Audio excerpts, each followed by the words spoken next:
Si Jong Hae-sung ay isang magaling na secret agent ng National Intelligence Service. Sa isang operasyon kasama ang kanyang grupo, inaresto nila ang isang smuggler ng artifact, ngunit nakatakas ito sakay ng kotse.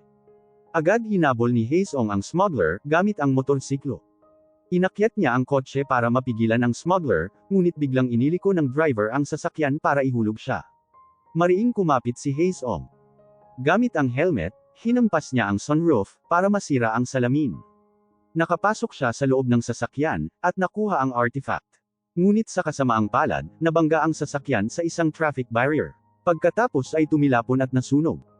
Tarantang lumapit ang kasamahan niya para iligtas siya, ngunit biglang sumabog ang kotse. Maya-maya, lumitaw si Hae-sung mula sa apoy, bitbit ang artifact sa isang kamay, at ang smuggler sa kabila. Tagumpay nilang natapos ang misyon. Isinumite nila ang artifact sa kanilang team leader. Maingat nitong inalis ang nakabalot na plastic, ngunit nabigla ito nang makitang nasira ang artifact. Napagtanto ni Hae-sung na nasira ito, nang aksidenteng tamaan ng bala, noong magpaputok siya. Galit na galit ang direktor, at inutos ang agarang pagpapatanggal kay Hae-sung. Sa kagustuhang mailigtas ang kanyang pinakamahusay na miyembro, nakiusap ang team leader, at nangakong gagawin ang lahat para lang mapanatili ito. Kaya naman binigyan sila ng direktor ng isang sikretong misyon. Kapag matagumpay nila itong natapos, papayagan ito ang pananatili ni Hae-sung. Mabilis na tinipon ng team leader ang grupo para ipaliwanag ang bagong misyon at ang kwento sa likod nito. Ilang taon na ang nakararaan, 10 tonelada ng mga gold bars mula sa emperador ang inihanda para sa National Independence Movement. Si So Byung-moon ang itinalagang tagapangalaga ng mga ito. Gayunpaman, nagtaksil si So Byung-moon sa bayan, at inangkin ang mga ginto. Nang makalaya ang bansa, napilitan itong magtago, at itinago din ang mga ginto. Ipinakita ng team leader ang isang larawan, na nagpapatunay na totoong mayroon ng ginto. Gamit ang ebidensyang iyon, minsan nang inimbestigahan ng National Intelligence ang Byung-moon Foundation, ngunit nabigo silang mahanap ang mga ginto. Ang tanging lugar na hindi nila nasuri, ay ang Byung-moon High School, na pag-aari din ng Byung-moon Foundation. Kamakailan lang, nakatanggap sila ng isang tip, na nasa paaralan ang nawawalang ginto. Balak yung ipuslit ng foundation sa ibang bansa. Ang misyon ni Hae-sung, ay magpanggap na isang high school student, at hanapin ang ginto. Isa iyong nakakakilabot na misyon para sa isang taong 31 na. Samantala, sa Byung-moon High School, ipinagdiriwang ng mga guro ang kaarawan ng vice principal. Para maging permanente sa trabaho, pab-ibong kumanta at sumayaw si Sua, upang pasayahin ang vice principal. Pinainom siya nito ng marami.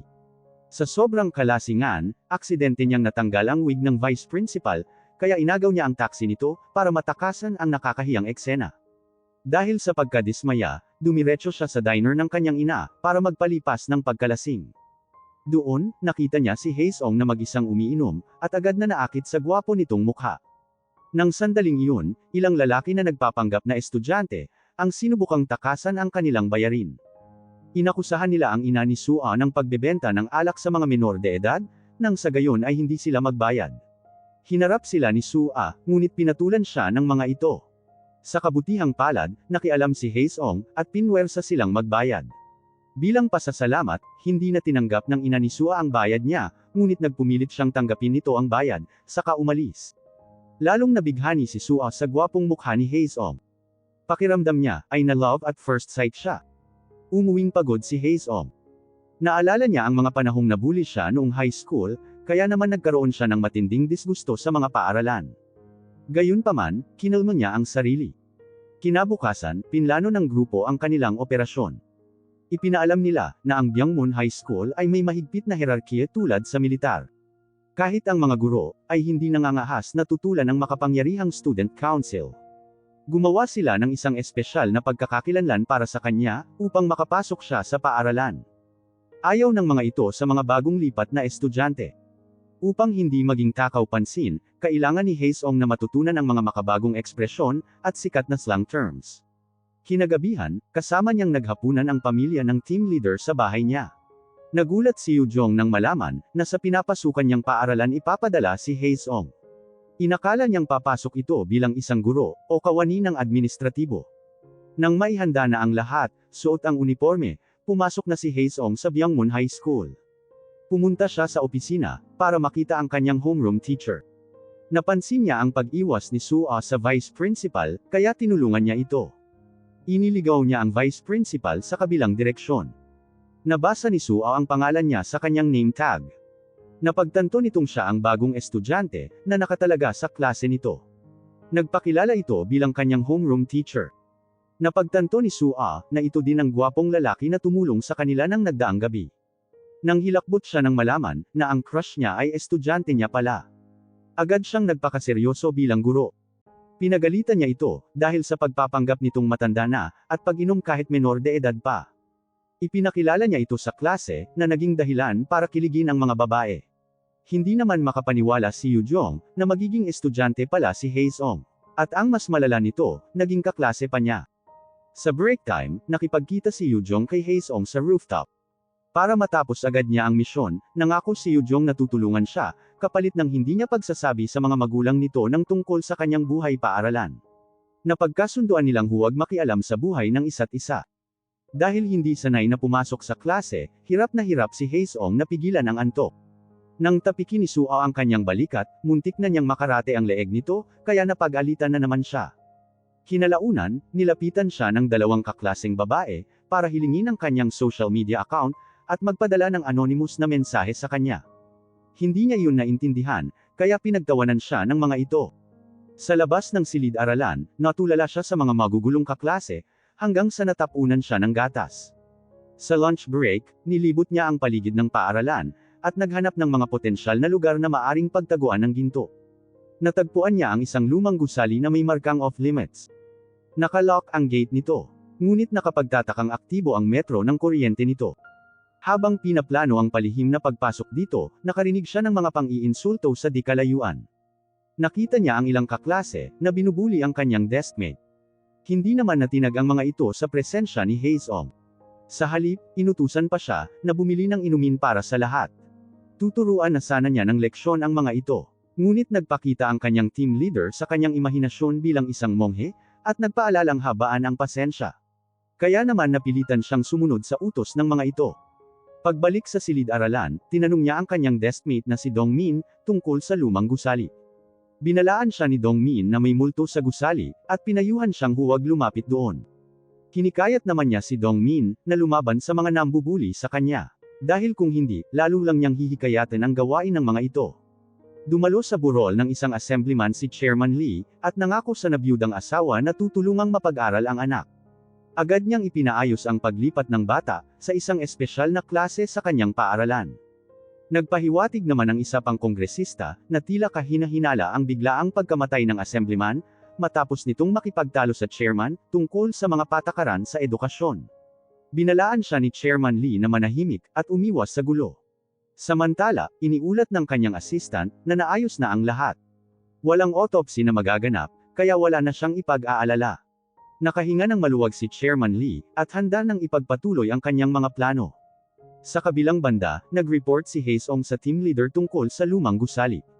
Kinalaunan, bumalik siya sa paaralan, pinatay ang CCTV, at matagumpay na nakapasok sa gusali.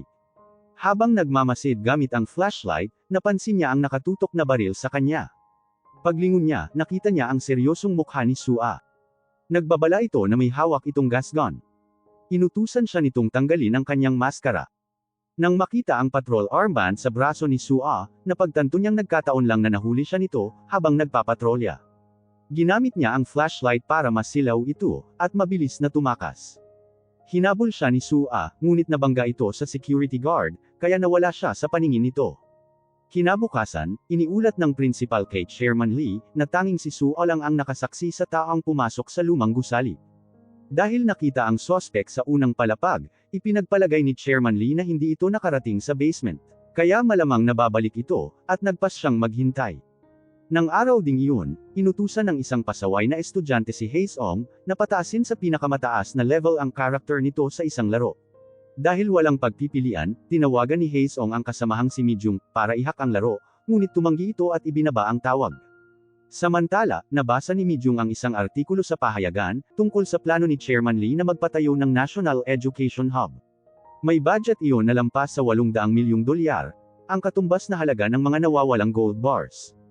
Hinala nila, plano ng chairman na ipuslit ang mga gold bars sa ibang bansa, ilaunder ang pera, at pagkatapos ay gamitin ito sa pagtatatag ng education hub. Sa kabilang banda, narinig ni Yu Jong ang problema ni Hae-sung. Ipinaalam nito sa kanya, na ang pasimuno sa mga pambubuli ay si Tae-soo. Ginagamit nito ang posisyon ng kanyang ama, bilang isang assemblyman, para ibuli ang mga kaklase. Binalaan siya nito na maging maingat. Sa klase, napansin ni Hae-sung na wala si Dongmin. Kinanap ni Soo si Dongmin. Sinabi ni Tae-soo na nagpaalam si Dongmin na umuwi ng maaga, dahil sumakit ang tiyan nito. Napaniwala naman si Soo, ngunit pakiramdam ni Hae-sung ay may mali. Habang break time, napilitan si Hae-sung na maglaro ng video game para kay Tae-soo. Napansin niyang pumasok ang principal sa lumang gusali. Habang sumisilip siya sa pinto, tinawag siya ng guard at pinaalis. Pagkatapos ay nagpunta siya sa isang tahimik na lugar, upang i-report iyon sa kanyang team leader. Nang tapusin ang tawag, nakarinig siya ng ingay mula sa isang basurahan. Laking gulat niya, nang makitang nakatali si Dongmin sa loob. Alam niyang may kinalaman si Tae-soo doon. Dismayado siya dahil hindi lumaban si Dongmin.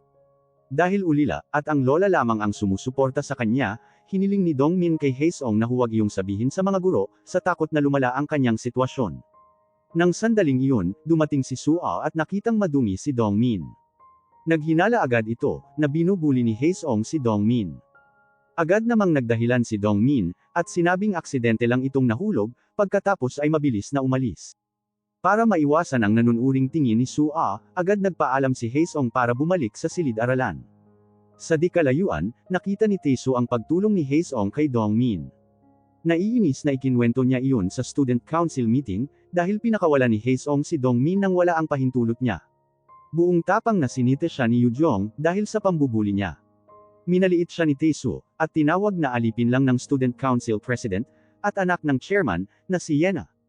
Nainis si Yena sa ingay nila, at inutusan si Tae-soo na humingi ng tawad kay Yu Jong. Napilitang humingi ng paumanhin si Tae-soo matapos siyang pagbantaan ni Yena. Nagbabala ito, na kayang-kayang impluwensyahan ng ina, ang karera ng kanyang ama sa politika. Nagpasalamat si Yu Jong kay Yena. Ngunit pinaalalahanan siya nito, na manatili sa lugar at manahimik, at huwag itong pangunahan sa pagharap sa isyu. Habang nagtatanghal iyan, ibinahagi ni Dongmin kay Hae-sung ang mga kwento tungkol sa lumang gusali. Ikinwento nito ang tungkol sa isang ballet dancer, na binubuli ng kanyang mga kasamahan. Nasagasaan ito ng kotse at nabaldado. Kalaunan ay nagpakamatay. Itinago ng mga bully ang kanyang katawan sa ilalim ng sahig ng lumang gusali. Iniulat ng mga gwardya na nagpapakita ang kaluluwa nito, at sinasabing nagmumulto ito tuwing gabi, sa mismong oras ng kanyang kamatayan. Hindi naman ito pinaniwalaan ni Hae-sung, ngunit nagpakita si Dongmin ng ebidensya, mula sa isang video na nai-record niya sa loob ng gusali. Nakuhanan nito ang isang nilalang, na lumalabas mula sa sahig ng ballet room. Bago pa may bahagi ni Dongmin ang ikalawang kwentong katatakutan, mayabang na nilapitan sila ng grupo ni Tae-soo. Dinuraan ni Tae-soo ang pagkain ni Dongmin, at pinilit siyang kainin iyon. Nag-aatubiling kinuha ni Dongmin ang kutsara, ngunit nakialam si Hae-sung. Kinundena niya ang masamang pag-uugali ni Tae-soo. Itinapon ni Tae-soo ang tray at tumayo para kumprontahin si Hae-sung. Iniwasan ni Hae-sung na gumamit ng dahas, ngunit pilit niya itong pinigilan, para ipagtanggol ang sarili, laban sa mga agresibong pag-atake nito. Nang sinubukang gumanti ni Tae-soo, biglang dumating si Soo at inawat sila. Pareho silang dinala sa opisina ng vice principal, pero mabilis na pinauwi si Tae-soo. Inutusan naman si Soo na parusahan si Hae-sung ng matindi. Tinanong ni Soo si Hae-sung tungkol sa alitan nila ni Tae-soo. Sinabi nito na kung si Tae-soo ang nagsimula ng gulo, dapat inireport na lang niya ito sa kanya. Naalala niya ang sariling karanasan, nang mabuli siya dati. Ipinagsawalang bahala lang iyon ng kanyang mga guro. Nalungkot si Hae-sung, dahil patuloy pa ring umiiral ang pambubuli sa paaralan. Tinanong niya si Soo kung nagpapanggap lang ba ito na wala itong napapansin, o talagang wala itong kaalam-alam sa paligid. Nabagabag si Soo sa sinabi niya. Samantala, nag-aalala naman ang isang kasamahan kay Hae-sung, dahil mag-isa siya sa paaralan, at gusto nitong magbigay ng suporta. Gayunpaman, tiwala ang team leader sa pagiging maingat ni Hae-sung, at siguradong hindi ito magdudulot ng gulo. Bigla namang pumasok ang direktor, at ipinakita ang video ni Hae-sung na nakikipag-away kay Tae-soo. Agad na humingi ng paumanhin ang team leader sa direktor, sa mga ikinilos ni Hae-sung. Pinagsabihan ng direktor si Hae-sung. Pinaalalahanan siya nito na sumali siya sa National Intelligence Service, para sundan ang yapak ng kanyang ama. Hindi siya dapat maghatid ng kahihiyan sa kanyang ama. Pag-uwi sa bahay, naalala ni Haesong ang huling pagkakataon na nakita niya ang ama. Mula ng araw na iyon, hindi na ito bumalik mula sa trabaho. Sa kabilang banda, hindi ikinatutuwa ni Taeso ang pagsalungat at panghahamon ni Haesong sa kanya. Nag-iisip siya ng paraan kung paano niya ito tatapusin. Nag-alok ng tulong ang gang leader, ngunit tumanggi si Taeso. Pagkatapos ay siningil si Taeso sa kanyang mga utang, at nagbantang kukunin ang ID niya, kung hindi siya makakapagbayad. Katulad ng dati, gumawa ng paraan si Taeso. Pumunta siya sa bahay ni Dongmin habang wala ito at nagtatrabaho. Gamit ang pangalan ni Haesong, nagpakilala siya sa lola ni Dongmin bilang isang kaibigan. Gumawa siya ng kwento, na nanalo si Dongmin ng isang scholarship sa paaralan, at kailangan ng ID ng lola nito upang makuha iyon. Napaniwala naman ang matanda. Agad nitong kinuha ang ID at ibinigay sa kanya. Wala namang kamalay-malay si Dongmin sa nangyari. Habang nagde-deliver ng pagkain, nakita niya si Haesong na pumasok sa lumang gusali. Sinundan niya ito dahil sa kuryosidad. Hindi siya nakumbinsi ni Haesong na umalis, kaya wala itong nagawa kundi isama siya. Nang marating nila ang basement, nakarinig sila ng ingay. Kasunod ng mga tunog, nakita nila ang isang lalaking nakasombrero. Binato sila nito ng martilyo, at tumakas. Hindi nahabol ni Haesong ang lalaki, ngunit natagpuan niya ang isang nakakandadong pinto. Binuksan niya iyon gamit ang isang high-tech device. Pagpasok sa silid, nakita niya ang mga dingding, na puno ng mga impormasyon tungkol sa gold bars. Agad niyang tinawagan ang kanyang team leader, at inireport ang hinala niyang hinahanap din ng chairman ang gold bars. Lingid sa kanyang kaalaman, nire-record ng hidden camera ang lahat ng kilos niya. Pinapanood siya ni Chairman Lee mula sa opisina nito. Niyaya na niyang umalis si Dongmin, nang mapansing namumutla ito sa takot. Itinuro nito ang isang bagay sa ilalim ng sahig. Pagtingin niya sa ibaba, nakita ni Haesong ang mga kalansay ng tao sa ilalim ng sahig. Sinuri ni Haesong ang natagpuang mga kalansay ng tao, sa ilalim ng sahig ng ballet room. Sa kabutihang palad, hindi totoo ang mga kalansay, at isa lamang replika. May nakita si Haesong na susi sa tabi nito. Biglang dumating ang principal. Nagdahilan si Haesong, na gusto lang nilang alamin kung totoo ang mga kwentong katatakutan sa paaralan. Hindi naman na nagtanong pa ang principal, at pinauwi na sila. Agad na nag-report ang principal kay Chairman Lee. Inutos nito na hayaan lang si Haesong sa mga ginagawa niya, dahil baka may matuklasan siya, na maaaring makatulong sa kanila. Pinuntahan ni Haesong ang kanyang team dala ang susi. Ang disenyo nito ay katulad sa selyo ni Sobyangmon. Ipinapahiwatig nito na mayroong koneksyon ang mga ginto, sa mga kwentong katatakutan sa paaralan. Ang paglutas sa mga misteryong ito, ay maaaring makatulong sa paghahanap ng ginto. Samantala, inireport ng isang intelligence officer, na ang nasirang artifact ay peke. Pinunit ng direktor ang authenticity report para ilihim ito. Muling tinanong ni Haesong si Dongmin, tungkol sa iba pang kwentong katatakutan. Ibinahagi nito ang tungkol sa isang orasan, na tumutunog lamang sa gabi, kapag may taong nag-iisa sa paaralan. Sa tuwing tutunog iyon, lumilitaw ang isang pares ng mapupulang mga mata. Habang seryosong nakikinig si Haesong, hinila siya ni Sua palabas. Tinanong nito kung bakit niya kinuha ang ID ng lola ni Dongmin. Nakatanggap pala ito ng tawag, na nagsasabing kinuha niya ang ID. Napagtanto ni Haesong na si Taeso ang nasa likod nito, ngunit nanahimik siya, at hindi ibinunyag kay Sua ang pambubuli na kinakaharap ni Dongmin. Kaya naman sinabi nitong kakausapin siya pagkatapos ng klase. Pagkatapos ng klase, para maiwasan si Sua, nagpadala si Haesong ng mensahe dito. Sinabi niyang kailangan niyang umuwi agad ng bahay, dahil naiwanan niyang bukas ang gas. Pagkatapos ay pumunta siya sa security room, at kinompronta ang security guard. Sinabi niya dito, na alam niyang ito ang umatake sa kanila ng nagdaang gabi. Umamin naman ang gwardya. Ipinaliwanag nito, na nang sinundan nito ang isang ligaw na pusa sa lumang gusali, natuklasan nito ang mga kalansay. Nagtago ito sa ilalim ng sahig, nang makitang may taong paparating.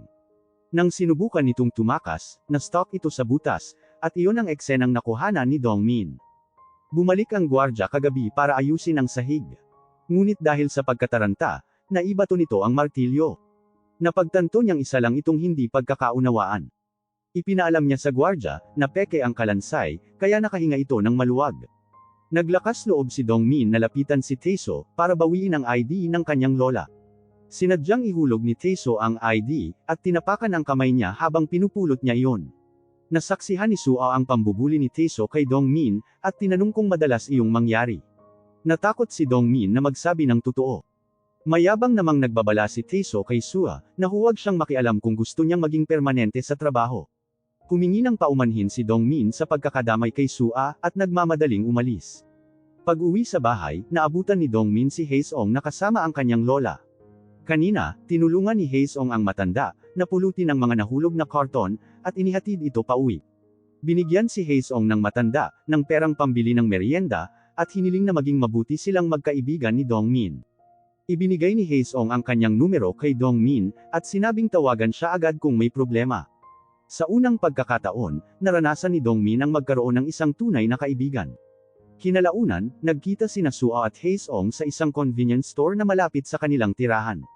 Humingi ng paumanhin si Sua dahil sa maling panghuhusga sa kanya. Nahihiya ito dahil hindi nito agad napansin ang problema ni Dongmin. Ibinigay niya kay Sua ang pera mula sa lola ni Dongmin at umaasang maging isa siyang guro na karapat-dapat sa gayong regalo. Napansin ni Sua ang pagtatanggal niya ng bean sa kanyang pagkain.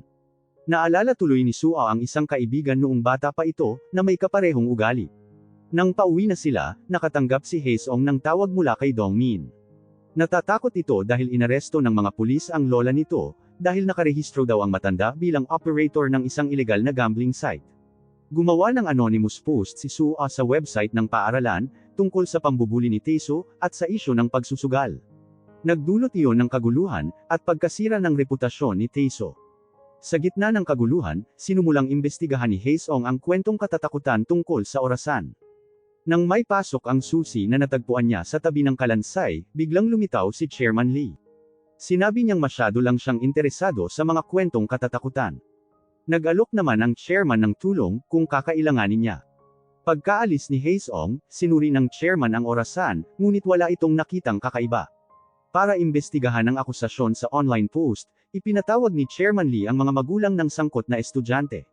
Dahil nakakulong pa rin ang lola ni Dongmin, si Sua ang nagsilbing guardian nito. Sinabi ng ama ni Taeso na puro kasinungalingan lang ang mga akusasyon at hiniling na ilabas ang katotohanan. Sinubukang manipulahin ni Taeso si Dongmin. Sa kabila ng panghihimok ni Sua, nag-atubili pa rin si Dongmin na magsalita. Pagkatapos, ay napipilitang idineklara nito na walang katotohanan ang online post, at si Haesong ang tunay na nambubuli sa kanya, hindi si Taeso. Tinanong ni Sua si Dongmin kung bakit ito nagsinungaling. Naalala ni Dongmin kung paano siya pinagbantaan ni Taeso nang nagdaang gabi, at nagbabalang mamamatay ang kanyang lola sa kulungan kapag hindi niya siniraan si Haesong. Gayunpaman, hindi niya iyon sinabi kay Sua, at hiniling sa guro na huwag na lang makialam, para hindi ito madamay. Nang malaman ni Haesong ang nangyari, pinuntahan niya si Dongmin, para alamin kung pinagbantaan ito ni Taeso. Inamin ito ni Dongmin. Ipinahayag nito ang pagkaawa sa sarili, dahil sa pagiging api. Habang si Taeso, na maraming ginagawang mali, ay namumuhay ng maayos at masaya. Sinabihan ni Haesong si Dongmin na wala itong kasalanan, kaya napaiyak si Dongmin. Ang hindi nito alam, si Haesong din ay mayroong madilim na nakaraan. Nabuli si Haesong dahil sa pagiging ulila. Ngunit gumanti siya sa mga bully, at siya pa ang naparusahan. Sa kabutihang palad, sinuportahan siya ng kanyang guardian. Nag-homeschool na lang siya para hindi na maulit ang pangit na karanasan sa paaralan. Ngayon na nahaharap din si Dongmin sa katulad na bangungot, hindi niya hahayaang maulit dito ang nangyari sa kanya. Hiniling niya sa kasamahan na alamin ang background ni Taeso, at ang mga taong nakakasalamuhan nito. Nag-anunsyo ang paaralan na magkakaroon ng isang disciplinary hearing, para ma-expel si Haesong. Sa araw ng pagdinig, tinawagan ni Sua si Haesong, at sinabing dumating sa oras. Hiniling naman ni Haesong, na patagalin ang hearing. Handa na ang mga magulang at guro sa pagdinig. Dahil sa impluensya ng ama ni Taeso, hindi na nila hinintay si Haesong. Ipinatawag ni Chairman Lee, sina Dongmin at Taeso. Tinanong ng Vice Principal si Dongmin, kung totoo ang kanyang mga akusasyon laban kay Haesong. Nanindigan si Dongmin na totoo ang mga iyon, kaya napagpasyahan ang pag-e-expel kay Haesong. Bago pa masabi ng Vice Principal ang desisyon, natatarantang tumayo si Sua, at awkward na inalok ang lahat para mananghalian muna. Sinita siya ng Vice Principal dahil sa pang-aabala niya. Bago maipukpok ang gavel para sa pinal na desisyon, napigil ito ng malakas na ingay sa labas. Matikas na tinanggal ni Haesong ang kanyang helmet, at dinala ang isang espesyal na pasahero papunta sa meeting room. Bago dumalo sa pagdinig, pinuntahan ni Haesong ang opisina ng ilegal na gambling site, at kinompronta ang gang leader na si Gu Sangte. Pinilit niya ito, na ibigay ang mga record ni Taeso. Minaliit ng gang leader si Haesong, sa pag-aakalang isang estudyante lang ito. Inutusan nito ang mga tauhan na turuan siya ng leksyon. Ngunit madali niyang natalo ang mga ito. Bigla ding dumating ang kanyang team, para tulungan siya. Tinalo ni Haesong ang gang leader, habang kinopya naman ni Mijung ang mga kinakailangang impormasyon sa isang USB drive. Inutusan siya ng team leader, na dalhin ang gang leader sa disciplinary committee, bilang testigo. Pagdating sa paaralan, inutusan niya ang gang leader, na ibunyag ang mga aktibidad ni Taeso sa pagsusugal. Isiniwalat nito, na si Taeso ay isang VIP member. Hindi lamang ito nangangalap ng mga kliyente, ngunit tumutulong din sa pangunguha at pamemeki ng mga ID, kabilang na ang ID ng lola ni Dongmin. Ikinatuwiran ng ama ni Taeso, na sakaling mangsangkot ito sa pagsusugal, hindi iyon nangangahulugan na ang anak, ang nambubuli kay Dongmin. Ang kasalukuyang pagdinig, ay tungkol sa kung binubuli ni Haesong si Dongmin, at hindi tungkol sa pagsusugal. Para maiwasang ma-offend ang ama ni Taeso, sinimulan ng vice principal ang muling pag-aanunsyo ng desisyong pag-e-expel kay Haesong. Sa kritikal na sandaling iyon, nakakuha ng lakas ng loob si Dongmin, na aminin na si Taeso talaga ang nambuli sa kanya, at hindi si Haesong. Ipinakita ni Haesong ang USB at agad ibinigay kay Sua, para ipakita ang ebidensya. Malinaw na nakita sa video, ang pagbibigay ni Taeso ng ID ng lola ni Dongmin sa gang leader. Dahil sa mga saksi at ebidensya, hindi na maitatanggi pa ni Taeso ang kanyang mga kasalanan. Sa sobrang galit, sinuntok ni Taeso si Haesong, na agad namang gumanti. Para maprotektahan ang reputasyon ng paaralan, napilitang i-expel ni Chairman Lee si Taeso. Pagkatapos ng mga kaganapan, nakokonsensyang humingi ng paumanhin si Dongmin kay Haesong. Naunawaan ni Haesong ang sitwasyon ni Dongmin, at ipinahayag na tinulungan niya ito ng walang pasubali, dahil ipinapaalala nito ang kanyang mga nakaraang pakikibaka. Kinalaunan, nilagyan ng gamot ni Sua ang mga sugat ni Haesong. Kapwa sila nakaramdam ng kagalakan, matapos ang kanilang tagumpay. Taos-pusong nagpasalamat si Haesong kay Sua. Alam niyang hindi lahat ay may lakas ng loob na ilantad ang mga maling gawain ni Taeso. Naantig si Sua sa mga sinabi niya, at biglang namula, nang kaswal na tinanggal ni Haesong ang talulot sa kanyang buhok. Sa sobrang pagkagulat at pagkaasiwa, nagmadali siyang umalis. Kinabukasan sa paaralan, ipinagpatuloy ni Haesong ang pagsisiyasat sa kwento tungkol sa orasan. Ayon sa kwento ni Dongmin, isang babae ang naiinggit sa kanyang kaibigan, dahil palagi itong nangunguna sa klase. Itinulak niya ang kaibigan mula sa rooftop, na ikinamatay nito. Inakala ng dalaga, na siya na ang laging mangunguna. Isang gabi habang nag-aaral mag-isa sa silid-aralan, tumunog ang orasan pagsapit ng 12:00 ng hating gabi, at kumislap ang mga ilaw. Sa sobrang takot, nagtago ang dalaga sa banyo. Nakita niya ang mukha ng kaibigan na may mapupulang mata, sa ilalim ng pinto. Hindi nagtagal, natagpuan ang kanyang bangkay. Simula noon, nagkaroon ng paniniwala, na dapat iwasan ang pananatili sa paaralan, kapag tumunog na ang orasan. Gamit ang susi, muling sinubukan ni Haesong na buksan ang orasan, ngunit nabigo siya. Nang sandaling iyon, dumating si Yujong, para magdikit ng mga poster at larawan. Tumulong si Haesong sa pagdidikit, at napansin niya ang isang larawan ng orasan, na kamukha ng orasan sa tabi nila. Ipinaliwanag ni Yujong, na ang paaralan ay may kambal na orasan, at ang nasa larawan ay nasa loob ng silid ng Student Council. Sinubukan niyang pasukin ang silid, ngunit pinigilan siya ng Student Council President na si Yena. Nagkaroon ito ng interes sa kanya, nang makita siya nitong pumasok sa paaralan sakay ng motorsiklo. Kaya naman, binilhan siya ni Yena ng regalo.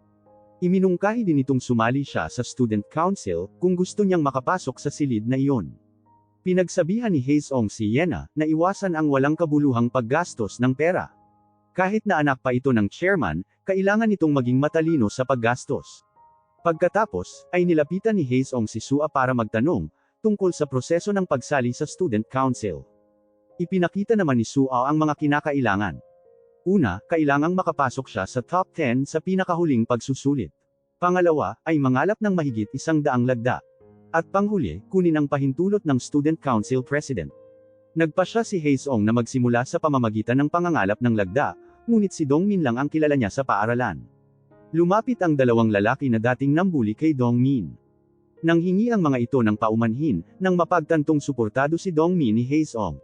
Nagboluntaryo ang mga ito, na tulungan si Haesong sa kanyang kampanya. Ngunit dahil sa kanilang pangit na reputasyon, wala silang napapirma.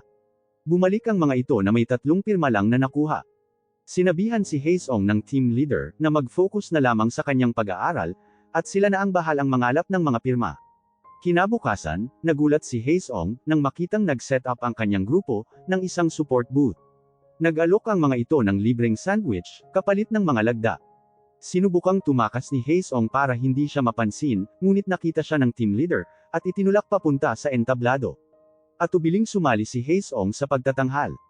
Pagkatapos, ay nahihiyang tinakasan niya ang mga nagsisigawang estudyante. Nakakahiya man, ngunit aminado siyang epektibo ang kanilang naging plano. Hindi nagtagal, ibinigay sa kanya ng team leader ang listahan ng nakumpletong pirma. Nakahinga siya, nang matapos nila ang isa sa mga kinakailangan. Nagulat si Haesong sa matinding reaksyon ni Yujong, nang malaman nito ang pagsali niya sa student council. Palibhasa ay mababa ang katayuan nito sa student council, ayaw nitong makita niya kung paano ito itrato ng mga kasamahan. Nagbanta pa ito na isisiwalat ang totoong katauhan niya, kapag nagpatuloy siya sa pagsali. Samantala, nalaman din ni Chairman Lee ang tungkol sa kwento ng 2 orasan, at ang aplikasyon ni Haesong sa Student Council. Gusto niyang magtagumpay si Haesong, dahil plano niyang pakinabangan ang ginagawang pagsisikap nito. Pag-uwi galing sa paaralan, magiliw na bumati si Yena sa ina, nang makitang nandoon ang prinsipal. Nakiayon naman ang prinsipal, na nagpakita pa ng pag-aalala para kay Yena. Gayunpaman, nang makaalis na ito, naging malamig at seryoso ang mag-ina. Kinakabahang nagpaalam na si Yena para umalis, ngunit pinigilan siya ng ina. Pinilit siya nitong uminom ng gamot. Pilit nitong itinanim sa isip niya, na dapat palagi siyang manguna sa klase. Dahil hindi magawang tumanggi, ininom ni Yena ang gamot, at nagsimulang kamutin ang braso, para maibsan ang pagkabalisa. Samantala, biglang nakatanggap si Haesong ng importanteng tawag mula sa kasamahan. Ipinatawag siya para mag-report sa Reserve Forces Training. Hindi kasi naipaalam ng team leader sa Ministry of Defense, na may kasulukuyan silang sekretong misyon. Kinailangan ni Haesong na magpanggap na may sakit, at tinawagan si Sua para ipaalam dito na hindi siya makakapasok. Naniwala naman si Sua sa kanya, at pinayuhan siyang magpahinga ng mabuti. Binanggit pa nito na bibisitahin siya. Nagpanik si Haesong, dahil hindi naman talaga siya nakatira sa address na nakarehistro sa student records. Ang bahay na iyon ay walang kalaman-laman. Kapag bumisita si Sua, mabibisto ang kanyang pagkakakilanlan.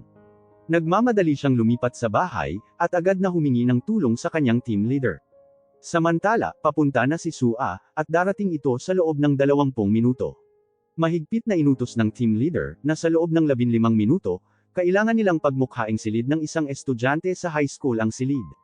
Nagmamadali silang nanghiram sa mga kapitbahay, ng mga kaldero, kawali, gamit sa banyo, at iba pang mga gamit.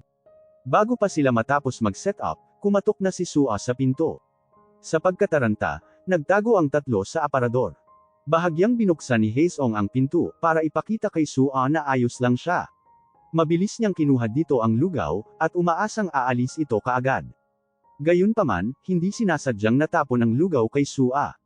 Gusto nitong makigamit ng banyo para maghugas, at hindi ito napigilan ni Haesong. Pagpasok nito, nakita nito ang mga kalat, at nagboluntaryong tumulong sa paglilinis. Hinawakan ni Haesong ang kanyang mga balikat para pigilan siya, kaya nagkalapit sila. May natapakan si Sua, kaya nadulas siya, ngunit mabilis siyang nasalo ni Haesong. Pareho silang bumagsak, at aksidenteng nahalikan ng isa't isa. Parehong magulo ang sitwasyon, sa labas at loob ng aparador. Hindi mapigilan ni Yonghon ang mabahing. Sa desperasyon, hinalikan siya ni Mijung para mapatahimik siya. Sa sobrang pagkabigla, hinimatay ito at bumagsak.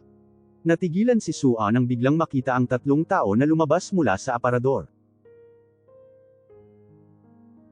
Agad na nagpalusot ang team leader, at sinabing si Haesong ay nagtatrabaho sa kanyang tindahan, at ang 2 pa ay mga kasamahan nito. Napansin ni Sua na nakasuot pa ng sapatos ang 3. Nagtataka siya kung bakit nagtago pa ang mga ito sa aparador. Nang hingi ng paliwanag si Sua mula kay Haesong sa kakatwang sitwasyon na ito. Dahil walang maisip na idadahilan, nagkunwaring hinimatay si Haesong sanhi ng kanyang sakit. Nakisakay naman ang kanyang mga kasamahan, at eksaheradong binuhat pa siya para dalhin sa ospital, at matakasan si Sua. Kinalaunan, hinarap ni Haesong ang kanyang midterm exams. Nang matapos ang pagsusulit, nagtipon ang buong grupo, at pinag-usapan kung paano nila papawiin ang pagdududa ni Sua. Sinabi ni Haesong na kailangan niyang maging maingat at dumistansya kay Sua para maiwasan ang problema sa hinaharap.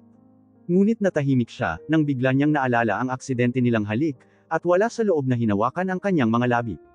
Samantala, ibinahagi ni Sua sa kanyang kasamahan na may hinala siyang hindi talaga estudyante si Haesong.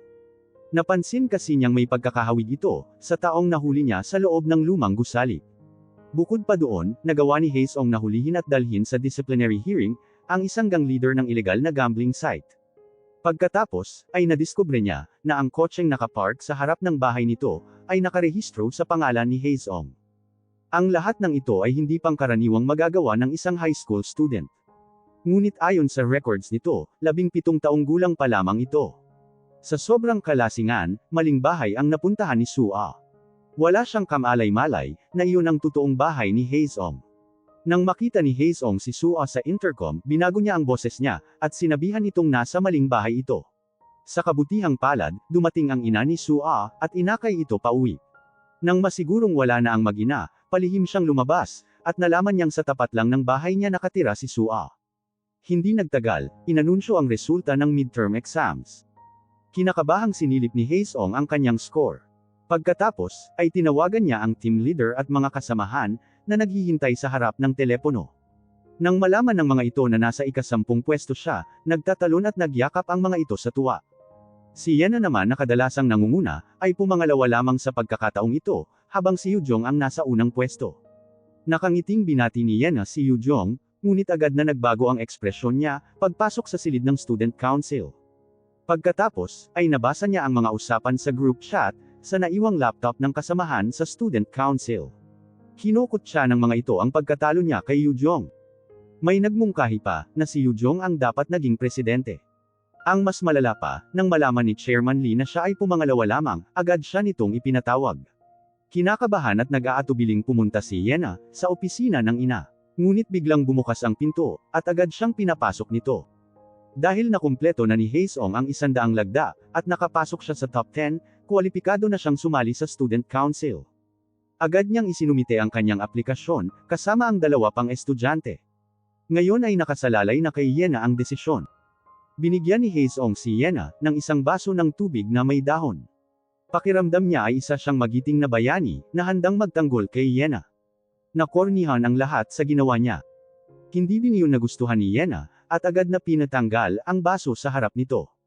Kinabukasan, nagulat ang lahat nang i-anunsyo na si Haesong ang napiling bagong miyembro ng student council. May pag-aalinlangan pa ring nararamdaman si Sua, lalo na sa bagong estado ni Haesong.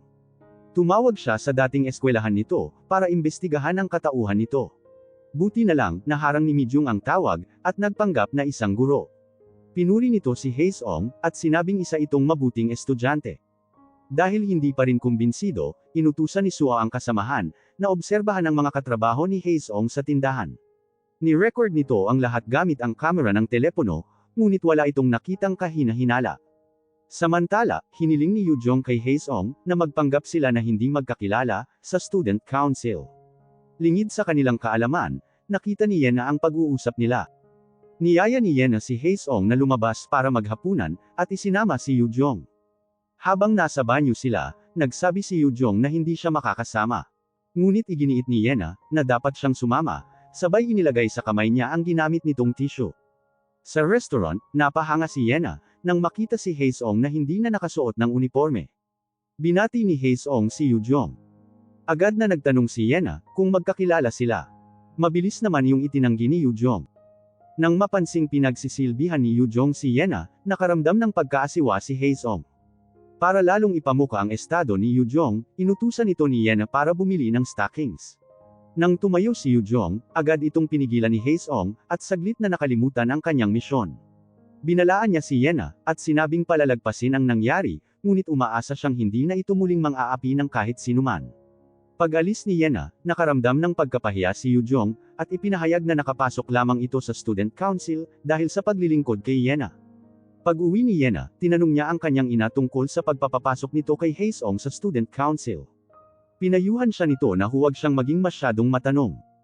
Pinagsabihan pa siya nito, tungkol sa tunay niyang layunin, sa pag-aayang lumabas kasama si Yu Jong. Pinilit siya nitong mangako, na hinding-hindi na niya hahayaan na maagaw ang kanyang posisyon ng sinuman. Pagkatapos maging miyembro ng Student Council, sinimulan agad ni Haesong ang pag-iimbestiga sa orasan. Ngunit wala siyang nakitang kainahinala. Maya-maya, may naglusot ng sulat sa pinto, na nagsasabing masaya itong makita si Agent Haesong. Ipinakita ni Haesong ang sulat sa direktor. May hinala siyang may iba pang nakakaalam ng kanyang pagkakakilanlan, at nagmamatsyag sa kanya. Inutusan sila ng direktor, na hanapin ang taong nagpadala ng sulat. Pag-alis nila, mabilis na inutos ng direktor sa kanyang tauhan, na imbestigahan ang background ng mga empleyado sa Byangmun High School. Nang makita ang report, nagulat ito sa nalaman. Hiniling naman ni Haesong na makita ang CCTV footage sa silid ng Student Council, ngunit nalaman niyang naka-off ang mga server, dahil sa maintenance kahapon. Samantala, inireport ng principal kay Chairman Lee, na nakuha na ang CCTV footage, at nasuri na nila ang nilalaman nito. Napaisip si Chairman Lee kung bakit may nagpadala ng mensahe kay Haesong. Sinabi ng principal, na maaaring may kailangan iyon kay Haesong.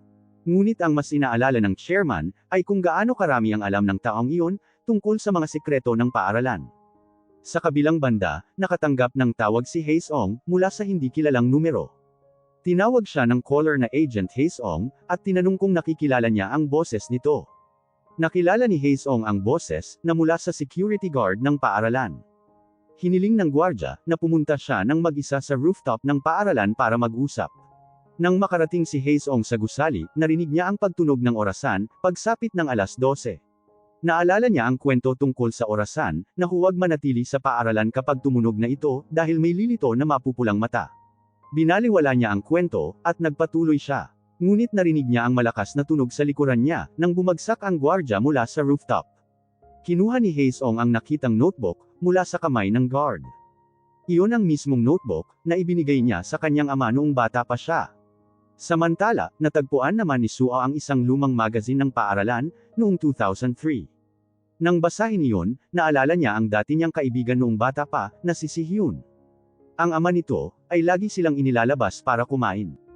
Ang lalaki sa larawan, na kasama ng mga miyembro ng Student Council, ay ang ama ni Hyun, na dating pangalan ni Haesong.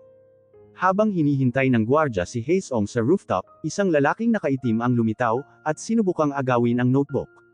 Nagpumiglas ang gwardya, hanggang sa may tulak ito, at mahulog mula sa rooftop. Nang makuha ni Haesong ang notebook, may narinig siyang ingay mula sa rooftop. Pagtingin niya sa itaas, nakita niya ang lalaki. Agad niyang hinabol ang lalaking nakaitim sa rooftop, at doon sila naglaban. Target ng salarin na nakawin ang notebook, ngunit kalaunan ay nadaganan siya ni Haesong, at bumunot ng baril. Nang akmang aalisin na niya ang maskara nito, nagambala siya ng isang ingay. Tinulak siya ng lalaking nakaitim, at mabilis itong tumakas. Sinubukang habulin ni Haesong ang lalaki, ngunit nawalan na ito sa kanyang paningin. Ang lalaking nakaitim pala ay ang prinsipal. Humingi ito ng paumanhin kay Chairman Lee, dahil hindi nito nakuha ang notebook. Galit na sumugod si Haesong sa National Intelligence Service. Itinanong niya kung bakit nasa Byangmun High School ang notebook ng kanyang ama, at kung anong mga sikreto pa ang itinatago ng direktor. Dahil hindi na maitatago ang katotohanan, ipinahayag ng direktor na ang huling misyon ng kanyang ama, ay konektado sa paaralan, at may kinalaman sa paghahanap ng gold bar. Nawala ang kanyang ama sa misyong iyon. Pagkatapos kumalma, sinuri ni Haesong ang notebook ng ama. Naglalaman iyon ng mga kwento tungkol sa Byangmun High School, mga iba't ibang clues, at mga bagay na gustong gawin nito, pati na rin ang plano nitong pagpunta sa isang obserbatoryo kasama ang anak na si Hyun. Dahil sa pagkabalisa, hindi pumasok sa paaralan si Haesong kinabukasan. Inanunsyo ng paaralan ang pagkamatay ng gwardya, at sinabing nakakita ng isang sulat pamamaalam sa silid nito. Nagkaroon ng haka-haka ang mga estudyante, na ang pagkamatay nito ay may kaugnayan sa kwentong katatakutan ng orasan. Matapos makapag-isip-isip, muling pumasok si Haesong sa paaralan. Determinado siyang alamin ang mga lihim tungkol sa notebook. Ipinaalam sa kanya ni Suo, na nabawasan siya ng 20 puntos, dahil sa kanyang pagliban ng walang paalam ng nakaraang araw. Pagkatapos ng klase, agad na pumunta si Haesong sa Student Council Room. Sinunod niya ang mga pahiwatig sa notebook, na ibalik ang kamay ng orasan. Nakita niya ang pulang sensor sa likod ng pendulum, na maaaring ang katumbas ng mapupulang mata, mula sa kwento. Pagkatapos ay ni-record niya ang musika na nagmula dito, gamit ang kanyang telepono. Nang maibalik ang orasan, pumasok si Sua. Tinanong siya nito tungkol sa pagkamatay ng security guard, at ang presensya niya sa rooftop kagabi. Nang nagdaang gabi, naiwan pala si Sua sa opisina para tapusin ang trabaho. Nakarinig ito ng malakas na ingay mula sa ibaba. Nang sumilip siya sa bintana, nakita niya ang pagkahulog ng security guard, at si Haesong sa tabi nito. Nasaksihan din niya ang pakikipaglaban ni Haesong sa lalaking nakaitim, at ang pagtutok niya dito ng baril. Nagulat siya sa nakita, at nakagawa ng ingay, kaya nakatakas ang lalaking nakaitim. Napipilitang ipinagtapat ni Haesong ang katotohanan, na siya ay isang secret agent mula sa National Intelligence Service. Nag-undercover siya bilang isang estudyante sa high school, upang hanapin ang mga gold bar. Nang makita ang pagkagulat ni Sua, inilak niya ang pinto, at binigyan ito ng dalawang pagpipilian. Una, aktibong tumulong sa pambansang misyon, o harapin ang mahigit 10 taong pagkakabilanggo, dahil sa paglalantad ng mga lihim ng bansa. Binigyan niya ito ng isang araw para magdesisyon. Pinuntahan ni Haesong ang mga kasamahan, at ipinarinig ang recording na nakuha sa orasan. Natukoy ni Mi Jung, na ang musika ay ang opisyal na awitin ng Byangmun High School, na ginawa mismo ni So Byangmun. Tinanong ni Haesong ang pagkakakilanlan ng security guard. Ipinaalam sa kanya ng team leader, na ito ay isang ordinaryong sibilyan lamang, at isang misteryo pa din, kung bakit napunta dito ang notebook ng kanyang ama. May hinala si Haesong na may nagmanipula ng investigasyon sa kaso, kaya agad itong naisara. Hindi niya napansin, ang hindi mapakaling ekspresyon ng team leader. Isiniwalat din niya, na alam na ni Sua ang kanyang tunay na pagkakakilanlan. Pinagalitan siya ng team leader, dahil sa ginawa niyang pananakot sa isang sibilyan. Inutusan siya nitong humingi ng tawad kay Sua, at papirmahin ito sa isang non-disclosure agreement. Nag-aatubiling inimbitahan ni Haesong si Sua, para sa isang hapunan. Humingi siya ng tawad sa kanyang kawalan ng galang, at ipinaliwanag ang maaaring kahinatnan ng misyon. Para malaman niya ang tunay na dahilan ng pagkamatay ng security guard, kailangan niyang manatili sa paaralan. Kapag pumayag si Sua na itago ang sikreto, maaari itong mabigyan ng pabuyang pinansyal. Biglang na-imagine ni Sua, na pinaparangalan siya ng paaralan dahil sa pagtulong sa investigasyon.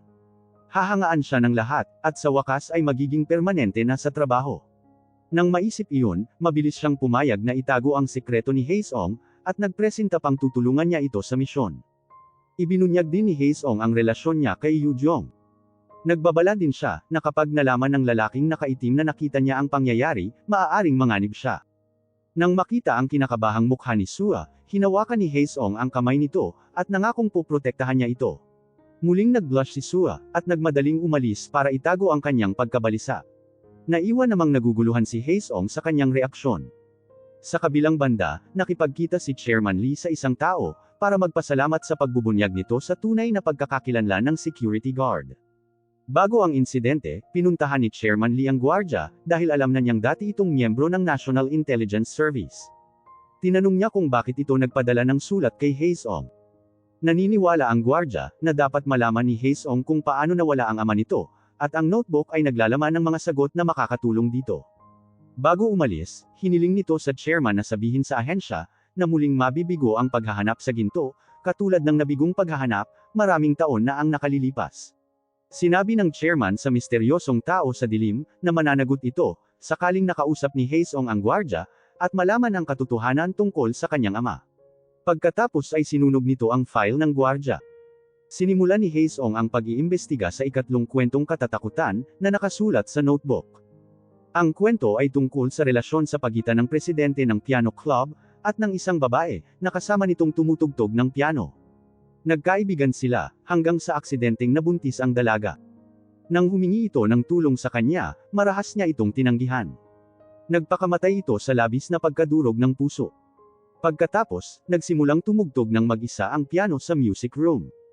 Nang matapos basahin ni Haesong ang kwento, nagulat siya nang marinig ang isang sigaw. Hindi niya napansin na nasa tabi na pala niya si Sua, na binasa rin ang kwento. Tinanong ni Haesong kung saan nakalagay ang lumang piano.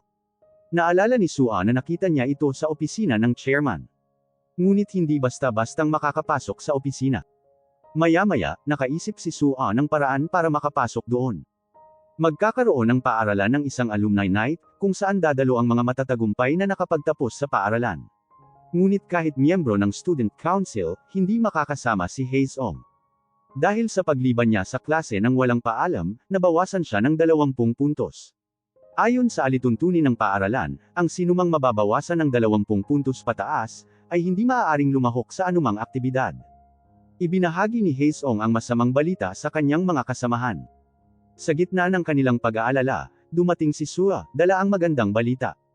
Pumipili ang paaralan ng mga modelo para sa promosyon ng paaralan, at ang mapipili ay makakakuha ng 25 puntos. Napipilitang sumali si Haesong, na asiwang nag-pose sa harap ng lahat, na nagresulta sa hindi magandang mga larawan. Nang makita iyon, hinila siya ni Sua sa labas para turuan siya ng magagandang pose. Natawa si Haesong sa mga pa-cute na pose ni Sua. Na-relax siya, kaya nagawan na niya ng tama ang iba't ibang pose, na ikinakilig ng mga babaeng estudyante. Nang si Yena na ang kinukuhanan, iminungkahi ng photographer, na ipakita niya ang kanyang mga braso. Bigla siyang nagalit at umalis. Agad na sumunod si Yujong para aluin siya. Alam nito ang mga itinatagong peklat sa pulso ni Yena. Sa halip na matuwa sa pag-aalala nito, kinutya pa niya si Yujong sa pagpapanggap nitong mabait. Dumating si Haesong upang protektahan si Yujong, ngunit dahil sa ginawa niya, lalong sinisi ni Yena si Yujong. Pag-alis ni Yena, nagalit din si Yujong sa kanya, dahil sa pakikialam niya.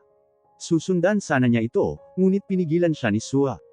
Itinuro nito ang kanyang kakulangan sa pangunawa, sa mga teenager. Bagamat gusto niyang protektahan si Yujong, lalo lang niyang pinalala ang sitwasyon dahil sa pakikialam niya. Nalungkot si Haesong sa pagiging komplikado ng buhay high school. Pinayuhan siya ni Sua na magtiis lang, at magpatuloy. Dahil sa sinabi nito, bigla niyang naalala ang kaibigan noong bata pa, na si Bongja. Sinabi din nito sa kanya na tiisin ang hirap ng pag-aaral, at magpatuloy lang. Nang paalis na sila, biglang bumuhos ang ulan. Tinawag si Sua ng kanyang ina, para kunin ang payong. Hindi nito sinasadyang natawag siya, sa orihinal niyang pangalan na Bongja. Napatingin si Haesong kay Sua. Wala siyang kamalay-malay, na nasa tabi na pala niya, ang kaibigang matagal na niyang kinasasabikan. Patakbong lumapit si Sua, at pinayungan siya. Maya-maya, ay may dumaang motorsiklo. Hinila ni Haesong si Sua palapit, para maiwasan ang motor. Sa gitna ng ulan, masuyong nagkatitigan sila, na naghatid sa kanila ng hindi maipaliwanag na pakiramdam. Gustong makumpirma ni Haesong, kung si Sua nga ang kanyang kababata. Tinanong niya si Sua, kung Bongja ang dati nitong pangalan. Inakala naman ni Sua, na pinagtatawanan ni Haesong ang makaluma niyang pangalan, at medyo naiinis na nag-walk out siya. Bumalik siya sa diner, at agad na uminom ng malamig na tubig, para pakalmahin ang mabilis na pagtibok ng kanyang puso, na dulot ng pagkakalapit nila ni Haesong kanina. Pag-uwi ni Haesong sa bahay, tiningnan niya ang mga lumang larawan niya kasama si Bongja. Naalala niya ang pagpo-propose nito sa kanya, gamit ang isang malaking laruang singsing. Hiniling nito na maging magkasintahan sila, paglaki nila. Kinabukasan, maagang pumasok si Haesong sa paaralan. Nakita niya si Sua na sumasayaw at kumakanta, habang naglilinis. Natuwa siya dahil sa kakyutan nito. Tinanong niya si Sua, kung bakit ginagawa nito pati ang trabaho ng mga janitor. Ipinaliwanag ni Sua, na baka sakaling may makakita sa kanya, at ma-videohan ang pangangalaga niya sa paaralan. Maaari yung makatulong sa kanya, para maging permanente na siya sa trabaho. Pinalakas ni Haesong ang loob niya, at hiniling na sana, ay mabilis siyang maging regular sa trabaho. Kinikilig na tinanong ni Sua ang kasamahan niyang guro, kung may gusto ba ang isang lalaki, kapag bigla nitong niyakap ang babae para iligtas ito sa kapahamakan, at nagpapalakas pa ng loob nito. Binalaan siya ng kasamahan, na huwag ipagkamali ang kabaitan sa pagmamahal, dahil baka masaktan lang siya. Nang araw na iyon, tinipon ng vice principal ang mga guro, upang pagbotohan kung sino ang magiging modelo para sa promosyon ng paaralan. Buti na lang at nakalamang si Haesong ng isang boto, kaya siya ang nanalo. Sa sobrang tuwa, inaya niya ang mga kaibigan para ilibre ng tanghalian. Ngunit habang papunta sa kantin, nakita niya si Yujong, at mabilis itong sinundan. Humingi siya dito ng paumanhin, dahil sa pakikialam niya sa buhay estudyante nito. Ipinaliwanag naman ni Yujong, na maraming pinagdadaanan si Yena, at siya lang ang tanging tao na napagkakatiwalaan nito. Hiniling niya sa kanyang kuya Haesong, na huwag magalit kay Yena. Pagkatapos ng kanilang pag-uusap, pinuntahan ni Haesong ang kanyang team, para pag-usapan ang susunod nilang plano.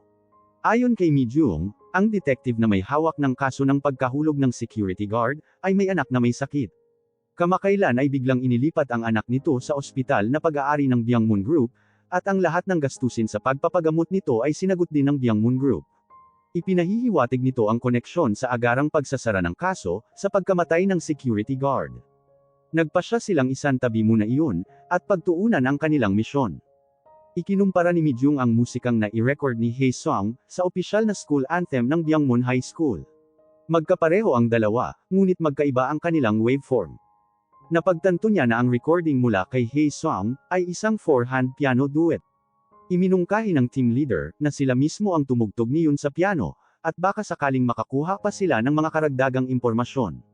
Ngunit ang problema, ay wala ni isa sa kanila ang marunong tumugtog ng piano. Bigla namang dumating si Sua, at nagpresentang kaya niyang tumugtog ng piano. Dahil simple lang naman ang school anthem, matututunan na iyon sa loob ng ilang oras na pagsasanay.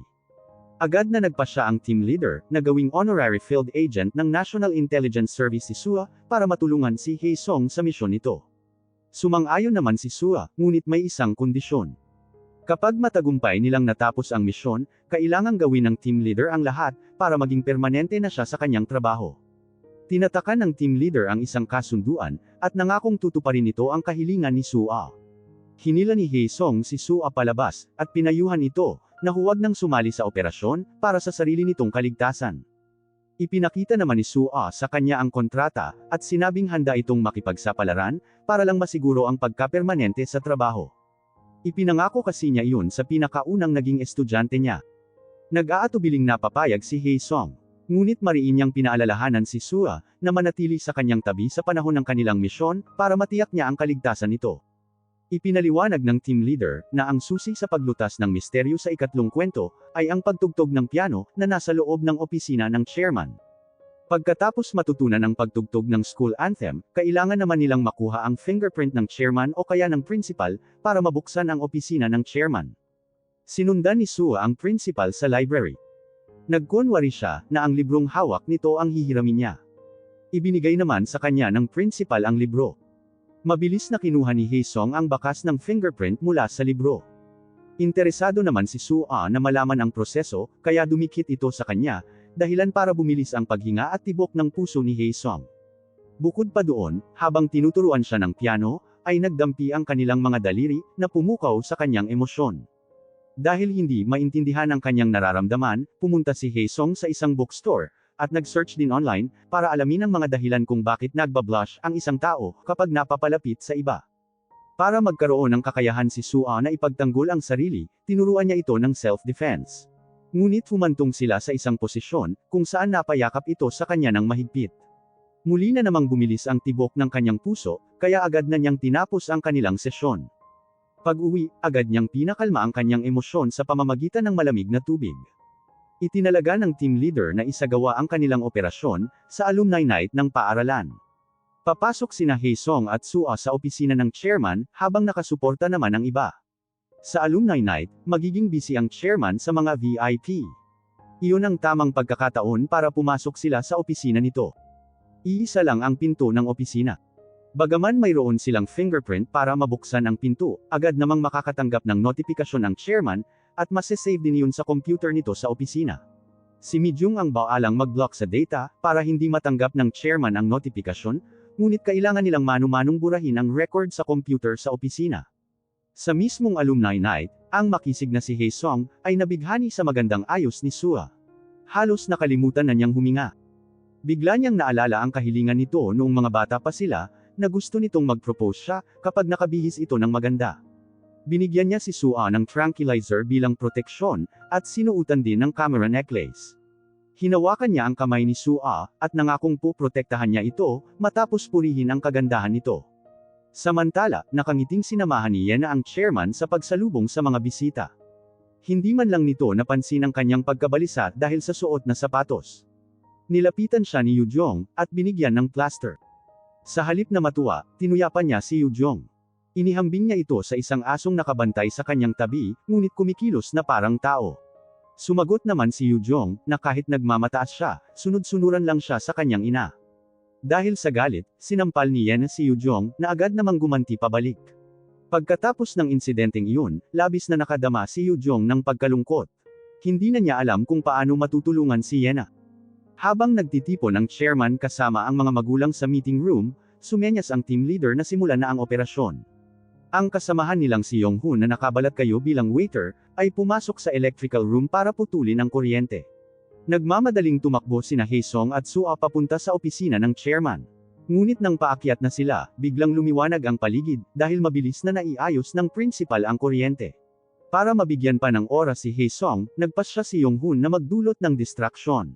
Pumasok siya sa control room, at nagpakilala bilang magulang ng isang estudyante, na nahulog sa hagdan dahil sa pagkawala ng kuryente. Humingi siya ng paliwanag mula sa paaralan. Hindi naman pinansin ng mga bodyguard ang kanyang mga reklamo, at sinubukan pa siyang kaladkarin palabas. Nang sandaling iyon, pumasok si Mi-jung, at nagpanggap na babaeng inabandona ni Yong-hun.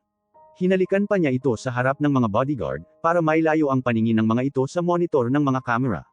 Samantala, nakarating sina Haesung at Sua sa opisina ng chairman. Ilang beses niyang sinubukang buksan ang pinto gamit ang fingerprint simulator, ngunit hindi ito gumana. Maya-maya, napalibutan na sila ng mga bodyguard. Nakipaglaban si Haesung para maprotektahan si Sua. Lumaban din si Sua, pagkatapos ay ginamit niya ang tranquilizer para tuluyang talunin ang natirang bodyguard. Muling sinubukan ni Haesung na buksan ang opisina. Sa pagkakataong ito, tumugma na ang fingerprint, at bumukas ang pinto. Umupo sila sa harap ng piano, at nagsimulang tumugtog.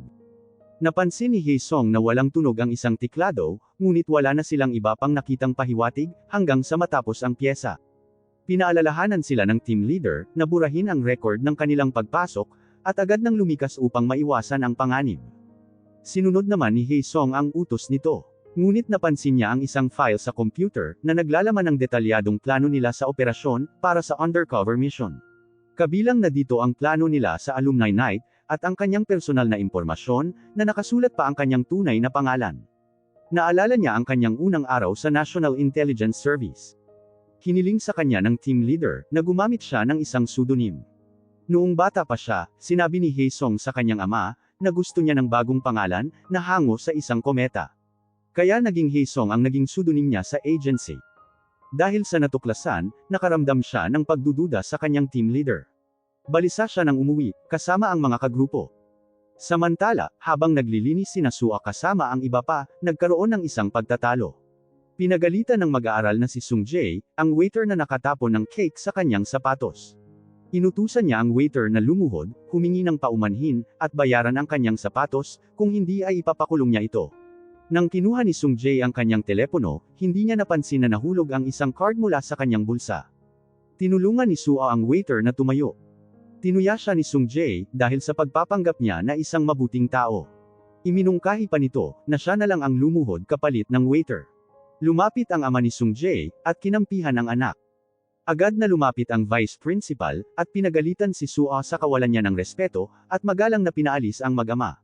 Binalaan si Sua ng kasamahan niya, na kung gusto niyang maging permanenteng guro, dapat niyang iwasang banggain ang mga miyembro ng student council, at magulang ng mga ito. Nagpasalamat ang waiter kay Sua, sa pagtatanggol niya dito, at ibinigay sa kanya ang card na nahulog mula kay Sung Jae. Samantala sa bahay ni Haesung, isinulat niya ang lahat ng mga pahiwatig na may kaugnayan sa misyon. Napagtanto niya, na may isang tao sa loob ng National Intelligence Service na nakikipagsabuatan sa chairman. Inilista niya ang mga pangalan ng lahat ng mga kawani na may alam sa misyon, kung saan ang team leader ang pinakaayaw niyang paghinalaan. Kasabay nito, pinag-isipan ni Sua ang kahulugan ng sirang tiklado ng piano. Sa lyrics ng school anthem, kinuha niya ang mga salita na tumutugma sa sirang tiklado, hanggang sa nakabuo siya ng isang pangungusap. Excited na tinawagan niya si Haesung upang ibahagi ang natuklasan. Sa kasamaang palad, hindi ito sumagot. Nakita niya si Haesung sa convenience store malapit sa kanilang tahanan. Mabilis niyang ibinigay dito ang isang note, habang masayang isinisiwalat na nalutas na niya ang misteryo ng ikatlong kwento. Ngunit tila nawala na ng interes si Haesung sa kanilang misyon. Nang mapansin niya ang pagkabalisan nito, niyaya niya itong uminom. Ibinunyag ni Haesung na natuklasan niya, na ang chairman ang nasa likod ng misyon sa paghahanap ng ginto, at nagamit siya bilang kasangkapan sa pagtupad niyon. Mayroon ding espiya sa loob ng National Intelligence Service, kaya nalilito siya, at hindi alam kung kanino siya magtitiwala. Iminungkahi ni Sua na magsimula siya sa pamamagitan ng pagsubaybay sa chairman upang matukoy ang espiya. Inamin nito na fan ito ng mga spy drama. Sa kanilang pag-uusap, napansin ni Sua na hindi na gumagamit si Haesung ng formal na pananalita. Ipinaliwanag ni Haesung na magkasing edad lang sila. Wala namang matandaan si Sua na napag-usapan na nila ang kanilang mga edad. Inihayag naman ni Haesung na noong sila ay nasa ikalawang baitang pa lamang, at Bongja pa ang kanyang pangalan, ay matalik silang magkaibigan. Naalala ni Sua ang magkatulad na pag-uugali ni Haesung at si Hyun, kaya nabigla siya nang mapagtanto, na ang lalaking nasa harapan niya ay ang kanyang kababatang si Hyun. Pilit niyang pinakalma ang kanyang emosyon. Naaalala pa niya kung gaano siya nalungkot, nang biglang lumipat si Hyun ng paaralan, dahil sa pagkawalan ng ama nito. Ngunit naniniwala siyang mahahanap nito ang ama. Sa kabilang banda, hindi sinasadyang narinig ni Yena ang pag-uusap ni Sung-jae at ng ama nito ng nagdaang gabi. Tiniyak ng ama kay Sung-jae na makakakuha ito ng matataas na marka. Sigurado ding makakasama ito sa mga mananalo sa darating na science competition, at makakatanggap ng iba't ibang mga award.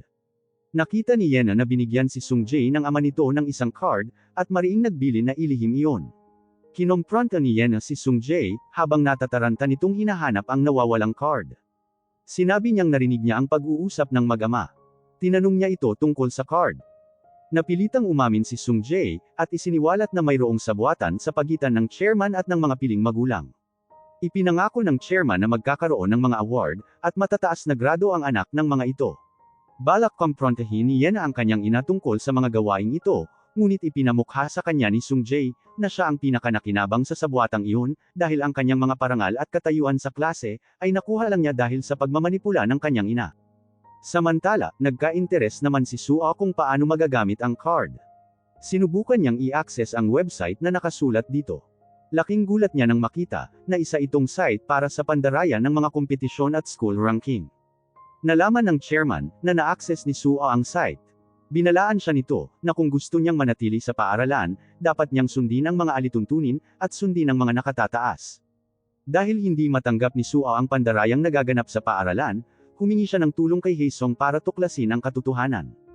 Ngunit dahil sa kinakaharap na problema tungkol sa espiya, wala ng oras at lakas si Haesung para tulungan si Sua. Nakita ni Haesung sa silid-aklatan si Yujong na seryosong nag-aaral. Umaasa itong mananalo sa mga kompetisyon para makapasok sa mga kilalang universidad. Para makahanap ng katibayan sa pandaraya, pumunta si Sua sa archive, upang siyasatin ang mga marka at ranking sa pagsusulit ng mga mag-aaral ng mga nakaraang taon. Samantala, nag-install si Haesung ng tracker sa kotse ng chairman, at listening device sa restaurant na pinuntahan nito. Habang kumakain kasama si Sung-jae at ang ama nito, humingi ng paumanhin ang ama, dahil naiwala ni Sung-jae ang card.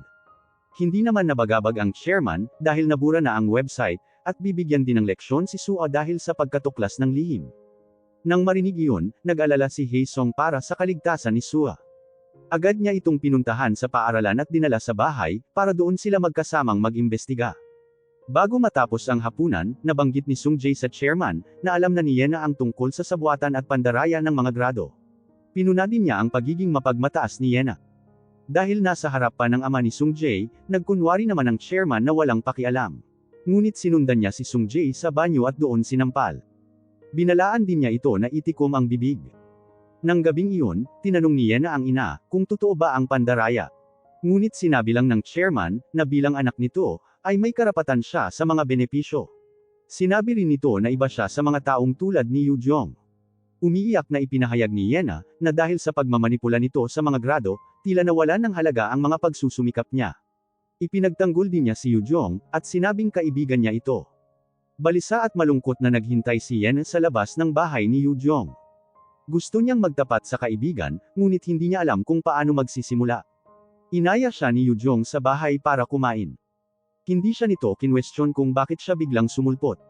Sinabi lang nito na sana ay masiyahan siya, sa maikling sandali ng pananatili niya doon. Samantala, ipinagpatuloy ni Sua ang kanyang pag-iimbestiga sa bahay ni Haesung. Ipinaliwanag niya kung bakit ganoon na lang ang kagustuhan niyang resolbahin ang issue.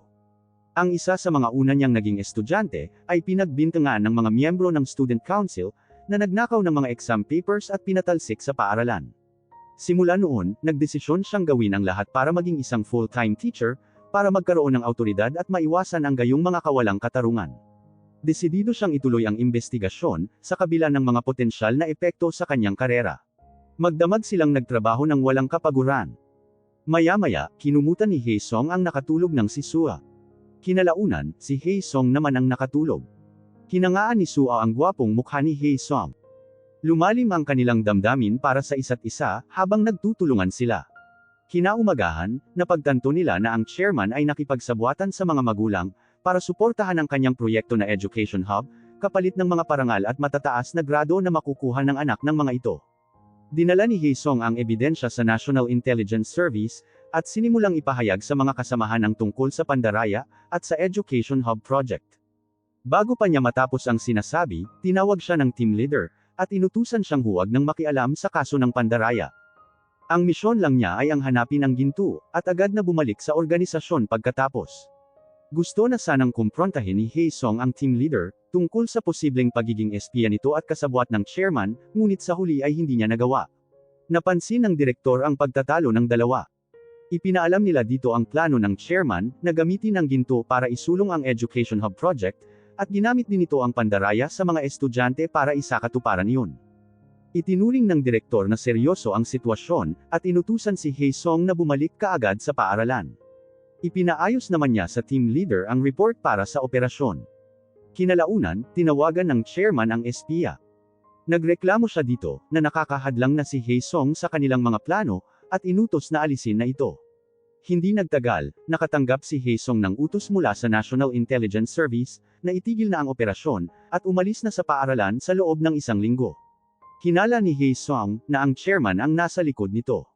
Nagpasya siyang direktang harapin ito, para patuloy siyang manatili sa paaralan. Habang kumakain, sinadya ni Haesung na umupo sa tapat ng chairman, at nagtanong kung na-renovate na ba ang gymnasium ng paaralan. Ang tanong na ito ay pumukaw sa interes ng chairman. Nagsimula itong maghinala, na alam na ni Haesung ang ika-4 at huling kwentong katatakutan sa paaralan. Dahil doon, nagdesisyon siyang panatilihing nasa malapit si Haesung, at inutusan ng principal, na tapusin na agad ang mga inutos niya. Nagpatuloy si Sua sa pag-iimbestiga sa Pandaraya. Nadiskubre niya, na ang lahat ng mga pinekeng dokumento, ay iisang tao lang ang nakapirma. Dinala niya ang mga ebidensya sa bahay ni Haesung. Nang pinindot niya ang doorbell, walang sumagot, ngunit malinaw na naririnig niya ang mga ingay sa loob. Binuksan niya ang pinto, at pumasok. Isang lalaking nakaitim at nakamaskara ang naabutan niya sa loob. Pag-uwi ni Haesung, nakita niyang nakakalat ang kanyang mga gamit, at si Sua ay walang malay na nakahandusay sa sahig. Hindi inaasahan ni Sua, na makakatagpo niya ang isang lalaking nakaitim, sa bahay ni Haesung. Mabilis niyang inilabas ang kanyang telepono, para tumawag ng pulis. Sinugod siya ng lalaking nakaitim, para agawin iyon. Sa kanilang pag-aagawan, hindi sinasadyang nasaksak siya nito sa tiyan, gamit ang isang kutsilyo. Agad na tumakas ang lalaking nakaitim. Nang makita ni Haesung ang sugatang si Sua, mabilis niya itong dinala sa ospital. Sa kabutihang palad, walang natama ang vital organs, at ligtas na sa panganib si Sua. Nang malaman ang nangyari, tumatakbong dumating ang kanyang mga kasamahan.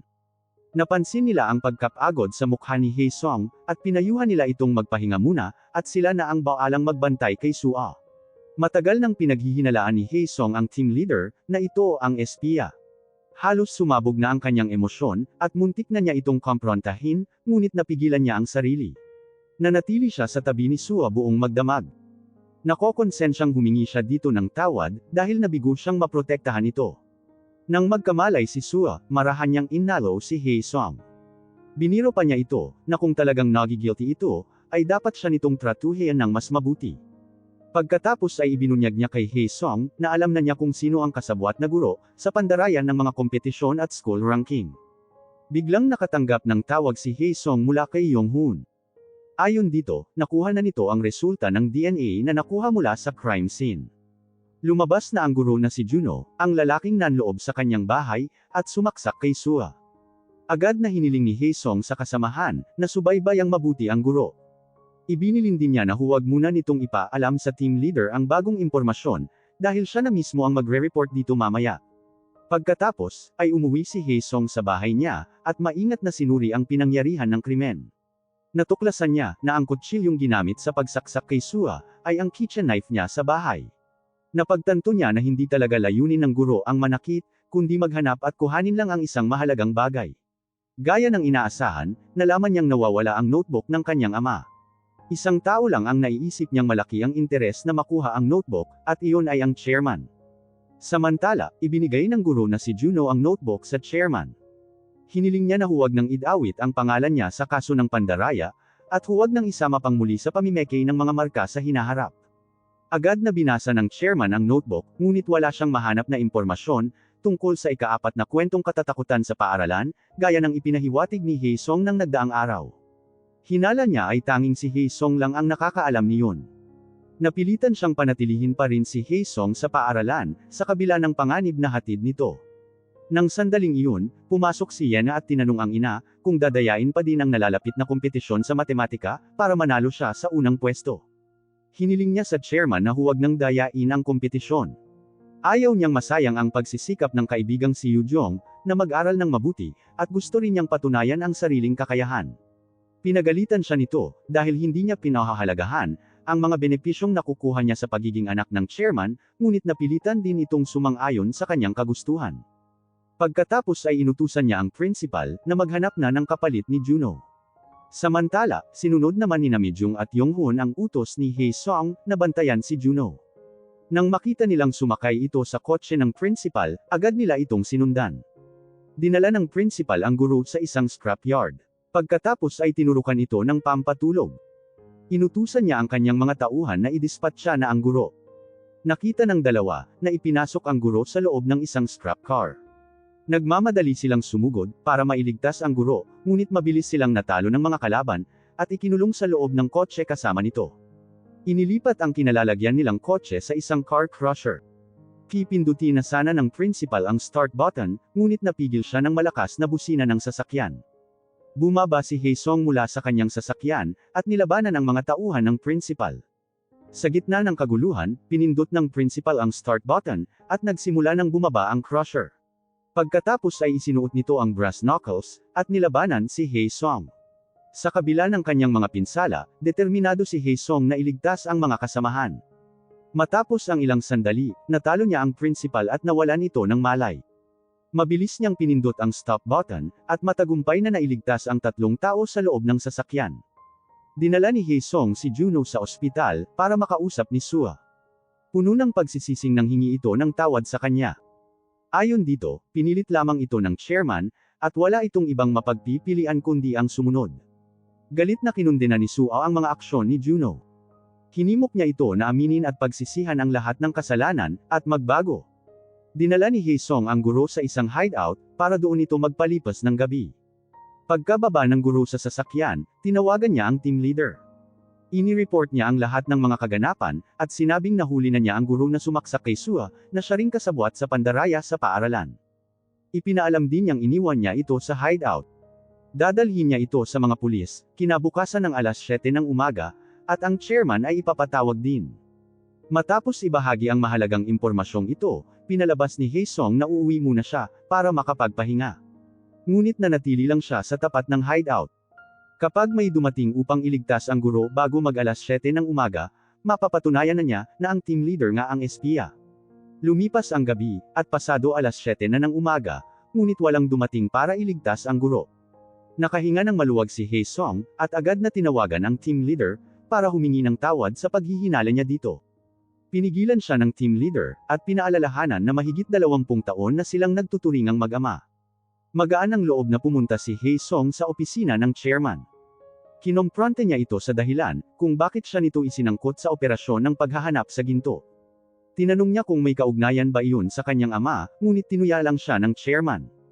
Nang tumanggi itong umamin, binuksan ni Haesong ang TV. Ipinalalabas sa balita ang pagsuko ng guro, at ang pagsisiwalat nito ng iskandalo, tungkol sa nagaganap na pandaraya sa paaralan. Nanatiling kalmado ang chairman, dahil tiwala ito na ang simpleng testimonya lamang ng isang guro, ay hindi makakapagpabagsak sa kanya. Inilabas ni Haesong ang isang USB drive na ibinigay ng guro, at sinabing naglalaman iyon ng lahat ng ebidensya ng pagkakasangkot ng chairman sa pandaraya. Dahil sa mga kaso ng pandaraya, at pag-uutos ng pagpatay, inimbitahan ng pulisya ang chairman para sa isang interogasyon. Nakangiting isinot ni Haesong ang USB, sa evidence box ng pulisya. Sa oras ng interogasyon, tumanggi ang chairman na magsalita, hanggat hindi niya nakakausap ang direktor ng National Intelligence Service. Ngunit sinabi lang ng direktor na wala itong magagawa, dahil naibasura na ang Education Hub project, at naghugas kamay na ang lahat ng mga sangkot doon. Nanganganib na rin ang kanyang posisyon bilang chairman.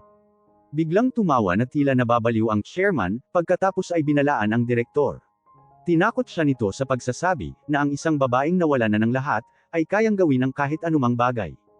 Kinalaunan, kinausap ni Hae Song ang team leader. Matapat niyang ipinahayag dito, na pinaghinalaan niya ito bilang espiya. Noon lang naunawaan ng team leader, kung bakit tila nagagalit siya ng mga nakaraang araw. Pagkatapos ay itinanong nito kay Hae Song, kung ang espiya ba ay ang direktor. Ipinakita nito sa kanya ang isang larawan, na kasama nito ang direktor at ang ama ni Hae Song. Inalala ng team leader, ang araw na nawala ang kanyang ama. Tinawagan siya nito para makipagkita, at sabihin ang tungkol sa bagay na may kinalaman sa direktor. Dahil sa kanyang pag-aatubili, kung ire-report ba iyon sa mga nakatataas, nahuli siya sa oras ng kanilang pagkikita. Nang dumating siya sa napagkasunduang lugar, hindi na nakita pa ang ama ni Hae Song. Hanggang ngayon ay natatakot pa rin ang team leader, na baka magalit sa kanya si Hae Song, dahil sa kanyang paglilihim. Sinisisi din nito ang sarili, kung bakit hindi niya pinagtiwalaan agad ang ama nito. Inalo siya ni Hae Song, at sinabihan siya na huwag nang sisihin ang sarili. Ipinangako ni Hae Song na makikita niya ang ginto, at ang kanyang ama. Tinanong ni Hae Song si Dong Min, na maraming alam tungkol sa mga kwentong katatakutan sa paaralan, tungkol sa ika-4 na kwento. Ang tanging alam lang ni Dong Min doon, ay ang tungkol sa sumpa, na ang taong makakaalam ng ika-4 na kwento, ay bigla na lang maglalaho na parang bula. Nabasa ni Hae Song sa poster na nakadisplay sa koridor, ang mga katagang nabuo ni Sua, mula sa lyrics ng school anthem. Ang hula niya ay kung saan nakaharap ang founder na si So Byung-moon, maaaring nandoon ang ginto, ngunit kailangan pa niya ng karagdagang pagsisiyasat. Inanunsyo ng Ministeryo ng Edukasyon, ang pagbisita ng inspektor sa paaralan. Usap-usapan naman sa mga estudyante ang isyu ng pandaraya sa mga grado. Bilang anak ng chairman, nadadamay si Yena sa iba't ibang opinyon ng publiko. Pinayuhan naman ni Suao ang mga mag-aaral, na itigil ang pagchichismisan. Inalaw naman niya si Yena, at sinabing okay lang na umiyak, at ilabas ang kanyang emosyon. Naantig naman si Yena sa malasakit niya, at nagsimulang umiyak. Masayang nagtulong-tulong ang buong klase sa paglilinis, bilang paghahanda sa pagdating ng inspektor. Kinuuhanan ni Suao ang lahat ng masasayang sandali, at nagpakuha sila ng group photo. Masayang hinila ni Dong Min si Hae Song, at hinila naman ni Yu Jong ang nag-aatubiling si Yena. Masayang nakangiti ang lahat. Kinalaunan, sinalubong ng lahat ang inspektor. Ngunit nagulat sila, nang makitang kasamang dumating ang chairman. Mayabang nitong nilapitan si Hae Song, at pinaalalahanan siya, na tapos na ang pagpapanggap niya bilang estudyante. Inutos ng chairman na agad na i-expel si Hae Song. Napilitan si Hae Song na umalis sa paaralan. Gayunpaman, hindi siya nagpakita ng pagkatalo. Determinado siyang alamin ang katotohanan sa likod ng huling misyon ng kanyang ama. Bigla namang sumulpot ang National Intelligence Services Inspection Team, para halugugin ang kanilang opisina. Tinanong ng team leader kung ano ang dahilan ng inspeksyon. Inakusahan sila ng mga inspektor, na tumatanggap sila ng suhol. Nang makita ang envelope ng pera bilang ebidensya, agad na inaresto ang team leader ng walang paliwanag. Nakatanggap si Hae Song ng tawag mula sa chairman. Nagmamalaki nitong sinabi, na iyon ang regalo nito bilang pamamaalam. Nagbanta pa ito, na si Suao ang susunod na masasaktan, kapag nagpadalos-dalos siya. Nang magkita sila, napansin ni Suao ang pagkabalisa ni Hae Song. Nahulaan niya na nag-aalala ito, na madamay siya at muling mapahamak. Hinikayat niya ito, na magpakatatag at huwag sumuko. Kapag ang chairman ang nakakuha ng ginto, magpapatuloy ang Education Hub project, at mas maraming mag-aaral ang maaapektuhan.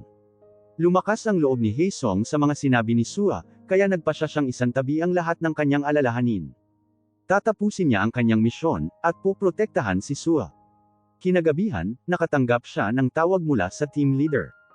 Ipinaalam nito sa kanya, na binigyan sila ng standby order, at binuwag na rin ang kanilang team. Sinisi ni Hae Song ang sarili dahil nadamay ang lahat, ngunit nais pa rin niyang ipagpatuloy ang investigasyon. Humingi siya ng tulong sa kanyang mga kasamahan, at nagpa siyang gamitin ang kanyang bahay, bilang bagong headquarters nila. Inanyayahan niya ang buong grupo, na magtipon doon kinabukasan. Samantala, ang direktor ng National Intelligence Service ay nakipagkita sa chairman. Hiniling nito na putulin na ang kanilang koneksyon, sa takot na malantad ang lahat ng mga masamang nagawa nila noon, at pareho pa silang mapahamak. Tinuya siya ng chairman dahil sa kawalan niya ng utang na loob. Para turuan siya ng leksyon, inutusan nito ang principal na sakalin siya ng mahigpit. Pagkatapos ay binalaan siya nito na alalahanin kung sino ang tumulong sa kanya para mapunta sa kasalukuyan niyang posisyon. Nagpatupad ang chairman ng sunod-sunod na mga reforma sa paaralan. Palihim na tinawagan ni Yujong si Haesong para ipaalam sa kanya ang mga pagbabago sa paaralan. Magkakaiba na ang schedule ng tanghalian ng mga mag-aaral, base sa kanilang school ranking. Magkaiba na rin ang pagkain para sa mga mayayaman at mahihirap na mga mag-aaral. Tanging ang mga estudyante lang sa special class, ang maaaring dumalo sa evening self-study class. Umaasa si Yujong na matutulungan sila ng National Intelligence Service na mapigilan ang mga ito. Samantala, narinig pala ni Yena ang buong usapan. Nagsimulang magtipon ang grupo ni Haesong sa kanyang tahanan. Naglabas siya ng koleksyon ng mga akda ng Student Council na ibinigay sa kanya ni Sua. Naglalaman iyon ng larawan ng kanyang ama, gamit ang alias nito. Isang kwento doon, ang tumutugma sa huling kwentong katatakutan sa Byangmun High School. Napansin ni Haesong ang pagkakabanggit ng mga computer sa kwento, ngunit hindi pala ganap sa Korea ang mga computer sa panahon ni So Byangmun. Napagtanto niya na ang kwentong ito ay hindi isinulat ni So Byangmun, kundi ng editor ng libro.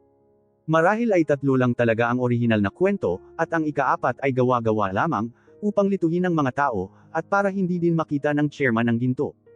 Naisip ni Yong-hun na maaaring may representasyon si So Byangmun sa paaralan tulad ng larawan o kaya ay rebulto. Isang ideya ang biglang pumasok sa isip ni Haesong. Base sa mga katagang nabuo ni Sua mula sa lyrics ng school anthem, napagtanto niya na maaaring ang rebulto ni So Byangmun ang tinutukoy doon, na nakaharap sa pulang araw, at may ginto na nakatago sa ilalim nito. Nang maisip iyon, agad na pumunta si Haesong sa paaralan. Samantala, masama pa rin ang loob ni Sua sa pagpapaalis kay Haesong sa paaralan. Ngunit paglingon niya, nakita niya ang isang delivery boy na may isinesenyas sa kanya. Napansin niya ang pagkakatulad ng kilos nito kay Haesong, kaya agad niya itong hinabol. Pinagalitan niya si Haesong dahil masyadong delikado ang ginawa niya. Ibinahagi ni Haesong sa kanya ang sekreto ng rebulto ni So Byangmun, at sinuri nila iyon. Natuklasan nila na maaari pala iyong ikutin. Bago pa nila matuklasan ang lihim ng rebulto, biglang dumating ang vice principal. Nagtaka ito at naghinala kung bakit may ibang tao sa isang off-limits na lugar. Ipinatanggal nito ang helmet ng lalaki. Napilitang sumunod si Haesong, ngunit bago niya matanggal ang helmet, biglang tinakpan ni Sua ang mata ng vice principal, at sinenyasan si Haesong na tumakas na. Inireport ng vice principal sa chairman, na isang delivery boy ang kausap ni Sua sa harap ng rebulto. Tiningnan ng chairman ang surveillance footage, at nakilalang si Haesong ang taong iyon. Agad na inutusan ng chairman ang principal, na ipatupad na ang ikalawang hakbang ng kanilang plano, laban kay Haesong. Dumating si Yena para kumpirmahin sa ina, ang tunay na katauhan ni Haesong bilang isang secret agent, kaya ito na-expel sa paaralan. Hiniling niya sa ina na sabihin ang totoo, ngunit hindi siya nito pinansin. Sa halip, nagmamalaking ipinahayag nito ang determinasyon, na tapusin ang Education Hub project na ipapamana sa kanya. Naluluhang hiniling ni Yena sa ina, na kahit minsan man lang ay isaalang-alang nito ang tunay niyang kailangan. Gayunpaman, inakala lang ng chairman, na kailangan lang ni Yena ng makakasama. Agad tumayo ang chairman para samahan siyang maglakad, at nauna nang lumabas ng opisina.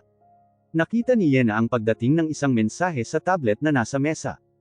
Kinabukasan, dahil sa kagagawan ng chairman, isang nakakagimbal na balita, ang biglang lumabas sa website ng paaralan. Ayon sa balita, ang guro na si Sua, ay nakikipag-date sa isang menor de edad. Kasama ring nakapost doon, ang mga larawan ni Sua at Haesong na magkasama. Agad na naipit si Sua sa isang kontrobersya. Inutusan siya ng principal, na tumigil na sa pagpasok sa mga klase, at sinabing harapin ang disiplina mula sa chairman. Ngunit sa kritikal na sandaling iyon, dumating si Haesong, at buong kumpiyansang humarap sa lahat. Matapang na inamin niya, na totoo ang mga larawan. Pagkatapos ay kinuha niya ang kanyang ID card, at ipinahayag na hindi na siya menor de edad, kundi 31 taong gulang na.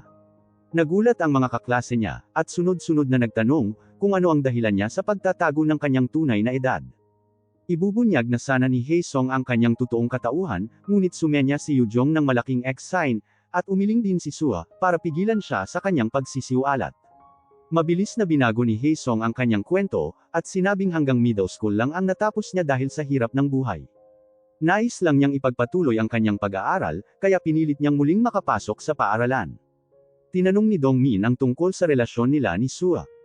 Matapat na sinabi ni Haesung na tinulungan siya ni Sua na makapag-adjust sa buhay paaralan, at totoong may gusto siya dito.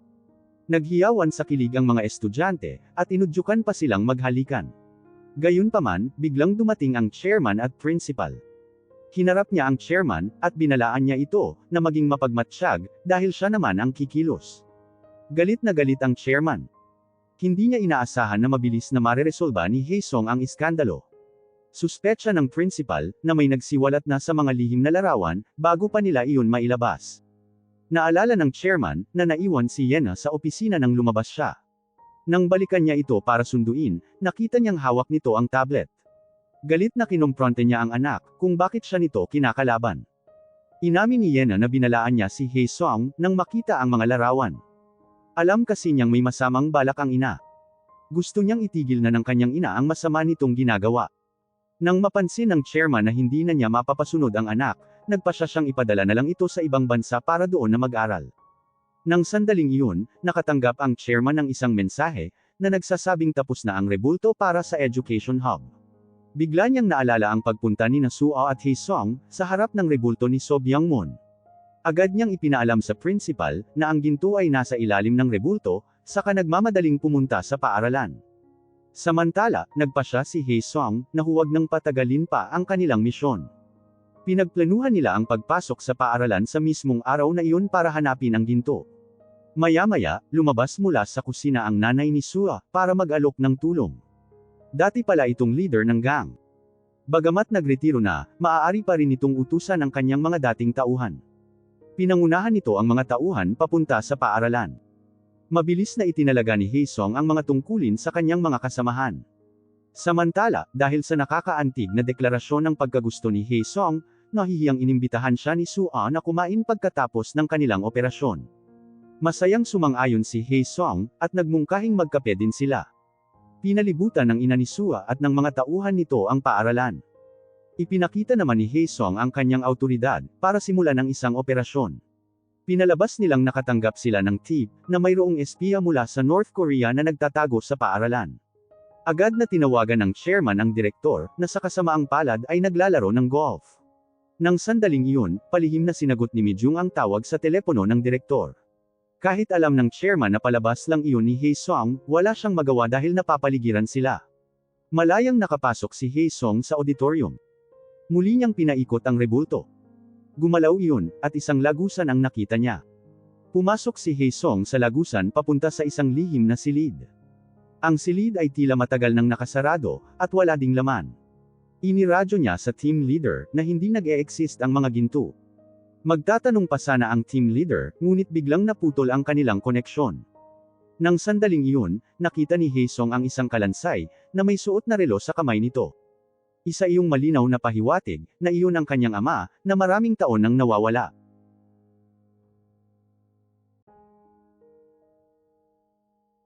Sa burol ng ama ni Haesung, isinama ni Yujong ang buong klase, para makiramay kay Haesung. Labis naman niya iyong ipinagpasalamat. Ibinigay ng team leader kay Haesung ang resulta ng forensic report. Hiniling kasi ni Haesung sa team leader, na ipasuri ang labi ng kanyang ama sa isang pribadong laboratorio, para hindi iyon malaman ng direktor. Ayon sa resulta, nagmula ang bala, sa baril na gamit ng mga senior agents ng National Intelligence Service, mahigit 20 taon na ang nakararaan. Nagsumite ng report dati ang nooy senior agent at kasalukuyang direktor, na nawalan ito ng isang bala, kaya ito ang pangunahin nilang sospek sa pagkamatay ng kanyang ama. Pagkatapos ng libing, kinuha ni Haesung ang baril niya sa locker, at nagpas siyang kumilos ng mag-isa. Dahil sa nakaambang panganib, maagap na pinatalsik ng direktor si Haesung. Nang paalis na si Haesung, nakasalubong niya si Sua, na dumating para imbitahan siya sa hapunan. Sinabihan niya ito na mauna na, dahil may pupuntahan pa siya. Taos-puso siyang nagpasalamat kay Sua, habang mahigpit na hinawakan ang kamay nito. Nabagabag si Sua sa ikinilos ni Haesung, na tila ba namamaalam, kaya agad niya iyong ibinahagi sa mga kasamahan nito. Sa paniniwalang plano ni Hae Sung na kumprontahin ang direktor ng mag-isa, nagmadali silang sundan ito, para pigilan. Pinahanap ng team leader kung nasaan ang direktor, at tinawagan si Hae Sung, para kumbinsihin ito na huwag kumilos ng padalos-dalos. Gayunpaman, iginiit ni Hae Sung na huwag na silang makialam, dahil ayaw nitong madamay pa sila. Pagdating ni Hae Sung sa hotel kung nasaan ang direktor, pinalabas niya sa receptionist, na may kailangan siyang ibigay na importanteng dokumento sa direktor, para malaman niya ang room number nito.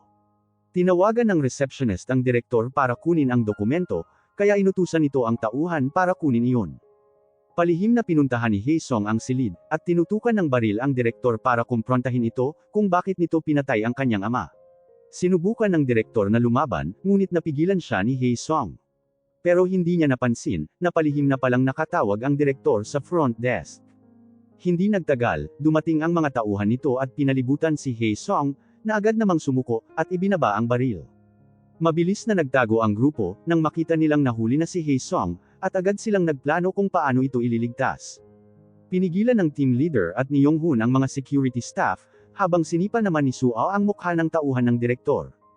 Habang pababa ng hagdan, hiniling ni Hae Sung na magpunta muna siya sa banyo. Nang sandaling iyon, kinuha ni Suo ang isang fire extinguisher, at inispray ito para lumikha ng kaguluhan. Agad namang napatumba ni Hae Sung ang dalawang security, at mabilis na hinila si Suo palabas. Sa lobby ng hotel, mas maraming security staff pa ang humarang sa kanila, ngunit dumating ang mga kasamahan niya, at sinabing tumakas na sila. Mabilis na umalis si Hae Sung kasama si Suo.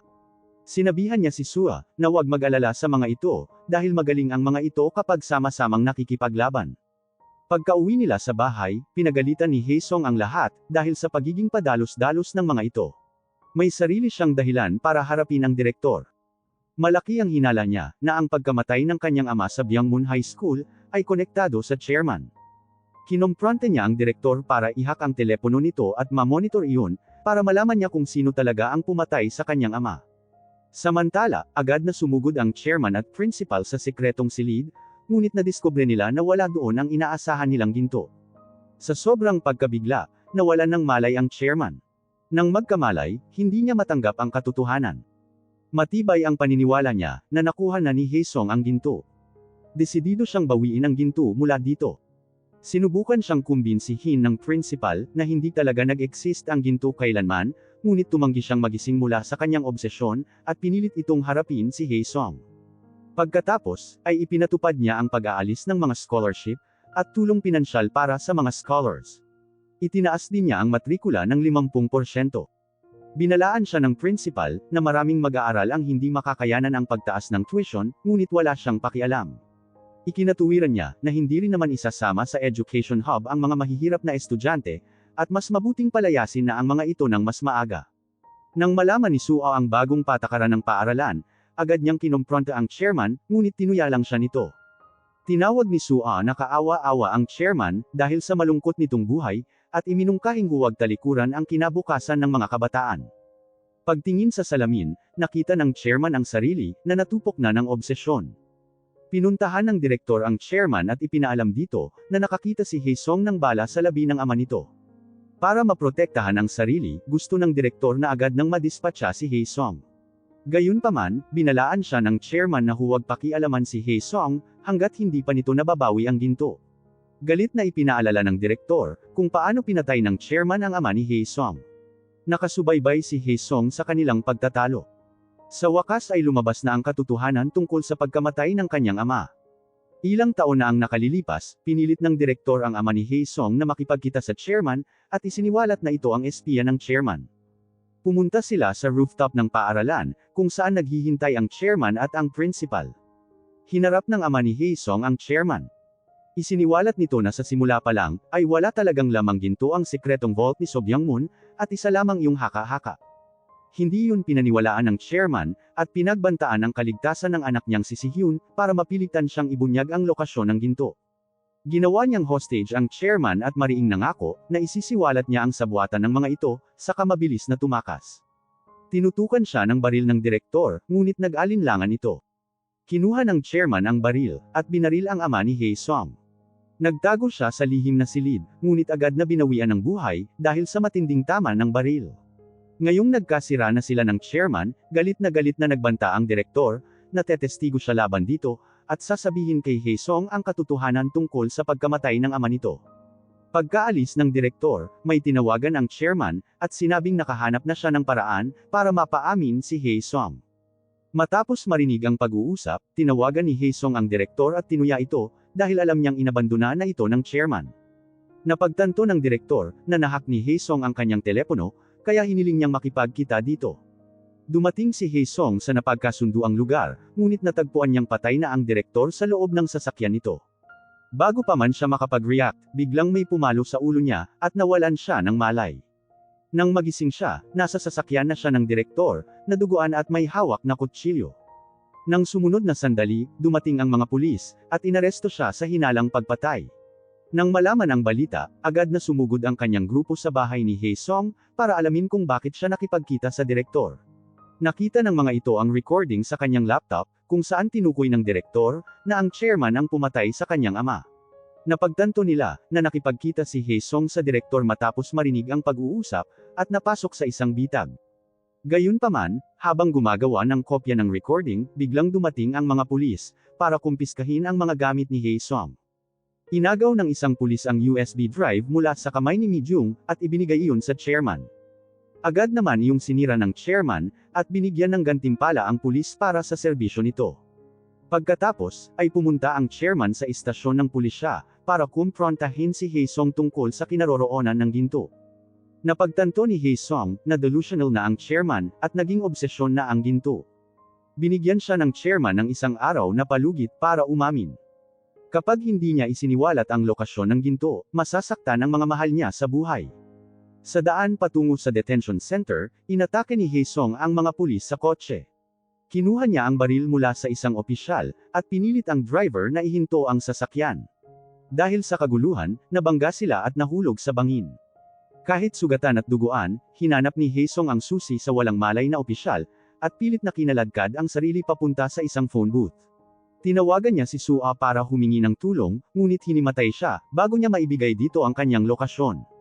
Na-trace ni Sua si Haesung, gamit ang lokasyon ng pampublikong phone booth, at dinala ito sa malapit na motel.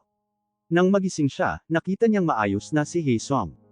Ipinaalam niya dito, na wanted na ito sa mga pulis. Sa pag-aalalang target-in siya ng chairman, pinayuhan siya ni Haesung na manatili sa bahay. Ngunit bilang isang guro, nag-aalala siya sa mga estudyante, at kailangan niyang tiyakin ang kaligtasan ng mga ito. Tinawagan ni Haesung ang mga kasamahan, at nakadisguise na dumating ang mga ito para mailigaw ang mga pulis. Habang tinatalakay ang mga plano para linisin ang pangalan ni Haesung, buong pagmamalaking ibinunyag ni Mi-jung, na ang USB na may recording, ay hindi nakuha ng mga pulis. Pinalitan pala nito ang nakalagay na USB sa laptop, at itinago ang USB na may recording, sa ilalim ng unan sa sofa. Dahil wanted si Haesung at ang tatlo naman ay minamatsyagan ng mga pulis, nagpresenta si Sua na pasukin ang bahay ni Haesung, para makuha ang USB. Ngunit tinanggihan ni Haesung ang ideya, dahil ayaw niyang ipagsapalaran ang kaligtasan nito. Bago pa sila makapag-isip ng ibang solusyon, nalaman nilang natunto na sila ng mga pulis sa motel.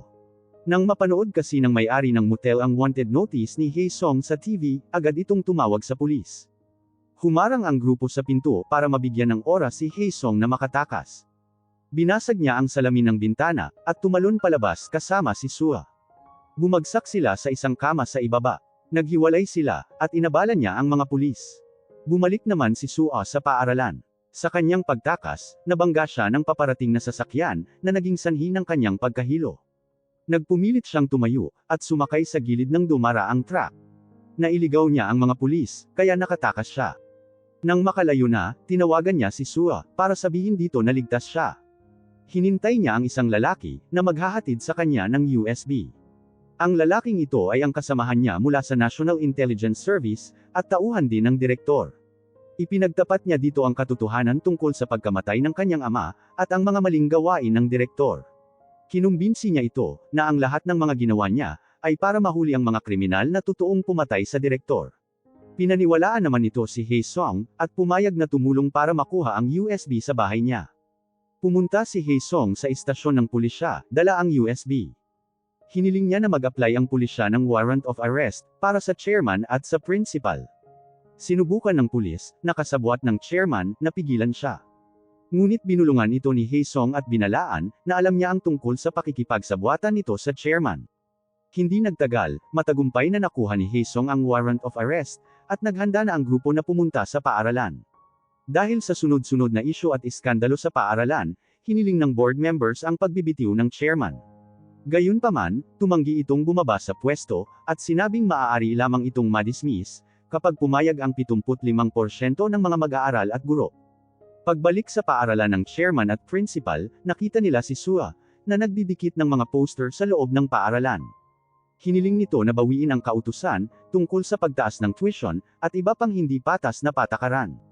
Nangako ang chairman na kakanselahin niya ang lahat ng mga bagong patakaran, sa kondisyon na agad na magbitiw si Sua sa paaralan. Pumayag si Sua na umalis, alang-alang sa kapakanan ng mga estudyante, at hiniling sa chairman na tuparin ang kanyang pangako. Narinig ni Yujong ang kanilang pag-uusap. Pagbalik sa kanyang opisina, inutusan ng chairman ang principal, na agad na ipatupad ang mga patakaran, at huwag kanselahin. Binalaan siya ng principal, na lalong madaragdagan ang pagtutol ng mga estudyante, kapag ginawa niya iyon. Ngunit walang pakialam ang chairman sa mga mag-aaral. Inutusan niya ito, na ipatawag ang lahat ng mga kawani at mag-aaral.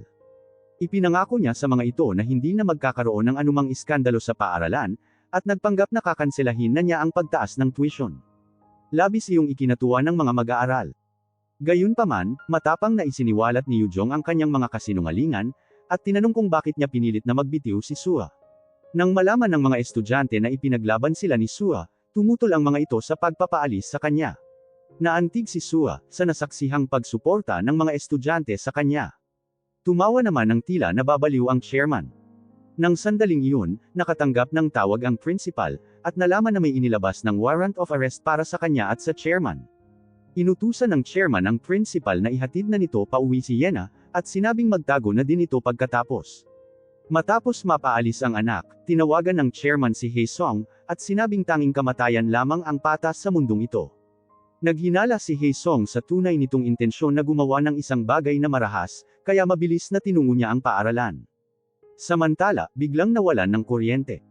Napansin ni Sua at ng mga estudyante, ang pag-spray ng gasolina mula sa taas, kaya nagpanik ang lahat. Lumabas ang chairman na may dalang lighter. Balak nitong mamatay, at gusto pang idamay ang lahat. Pilit na pinrotektahan ni Sua ang mga mag-aaral. Dumating si Haesong, at inutusan ang chairman na isarado ang lighter. Sa gitna ng kaguluhan, tinext ni Yujong si Yena, para ipaalam ang sitwasyon. Agad na inutusan ni Yena ang principal, na bumalik sa paaralan. Ibinaba ni Haesong ang kanyang baril, at itinulak patungo sa chairman. Hinimok niya ito na tigilan na ang obsesyon, at isipin kung ano ang tunay niyang pinahahalagahan. Nagmamadaling tumakbo si Yena palapit, at pinakiusapan ang ina na tumigil na. Napagtanto niya ang kanyang pagkatalo, kaya kinuha ng chairman ang baril, at nakaisip na gawin ang isang kakilakilabot na bagay. Sa kritikal na sandaling iyon, inagaw ni Sua ang baril, ngunit nahulog ang lighter mula sa kamay ng chairman. Napahiyaw ang mga mag-aaral sa matinding takot. Ngunit mabilis na nagdive si Haesong para saluhin ang lighter, kaya nakaligtas sila sa krisis. Masayang nagdiwang ang lahat, nagpalitan naman ng ngiti ng tagumpay, sina Haesong at Sua. Inaresto ng mga pulis ang chairman at ang principal. Gusto pa sanang kausapin at damayan ni Haesong ang kanyang mga kaklase, ngunit bigla siyang nakaramdam ng pagkahilo, at nawalan ng malay. Nang magising siya, nasa ospital na siya kasama si Sua at ang kanyang team.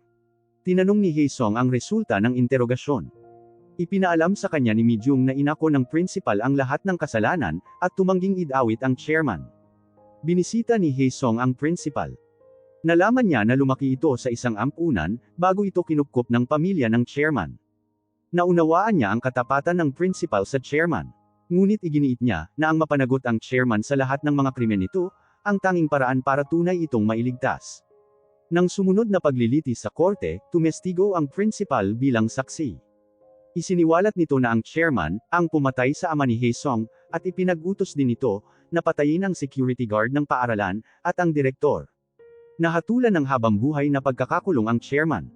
Galit na sinugod ng chairman ang principal, dahil sa pagkakanulo nito sa kanya. Binisita ni Yena ang ina, at ipinahayag ang pagmamahal niya dito, ngunit kailangan pa niya ng panahon para mapatawad ito. Buong pagsisisi na lang na napaiyak ang chairman. Bumalik si Haesung sa paaralan, para magpaalam sa kanyang mga kaklase. Ipinahayag ng mga ito ang kanilang pagmamahal at pamamaalam, sa pagpapalipad ng mga eroplanong papel. Masayang nilingon ni Haesung ang lahat, at matagumpay na tinapos ang kanyang undercover mission. Pag-uwi sa bahay, inayos niya ang kanyang mga gamit. Napansin niya ang nakaguhit na bituin sa sahig. Bata pa lang ay palagi na niyang hinahanap ang North Star, na ayon sa kanyang ama, ay itinago nito para makita niya kinalaunan. Napansin niyang kakaiba ang tunog ng sahig, kung saan nakaguhit ang bituin, nang katukin niya iyon. Tinanggal niya ang floorboard, at laking gulat niya, nang makita ang maalamat na ginto sa loob niyon. Agad niyang tinawagan ang team leader para ipaalam dito, na tagumpay nilang natapos ang kanilang misyon. Pagkalipas ng 5 taon, naging permanente na si Sua sa trabaho. Ipinagmalaki niya sa pinakauna niyang estudyante, na si Dongmin ang nagsulat ng sikat na webtoon novel, na Undercover High School. Masayang tinahak na maniyena ang karera sa pagpipinta. Si Yujong naman, ay ipinagpatuloy ang pangarap na mapabilang sa National Intelligence Service. Ang team leader ay na-promote bilang direktor. Masayang nagtipon ang lahat sa diner ng ina ni Sua, kung saan excited na inanunsyo ni Namijung at Yonghun, na sila ay magkakaanak na. Habang pinagmamasdan ng masasayang mukha sa paligid niya, nakadama ng lubos na kasiyahan si Haesung. Inaya niya si Sua para mag-stargazing, at masuyong isinuot ang singsing sa daliri nito. Pagkatapos ay nagsalo sila sa isang matamis na halik, sa ilalim ng mabituing kalangitan.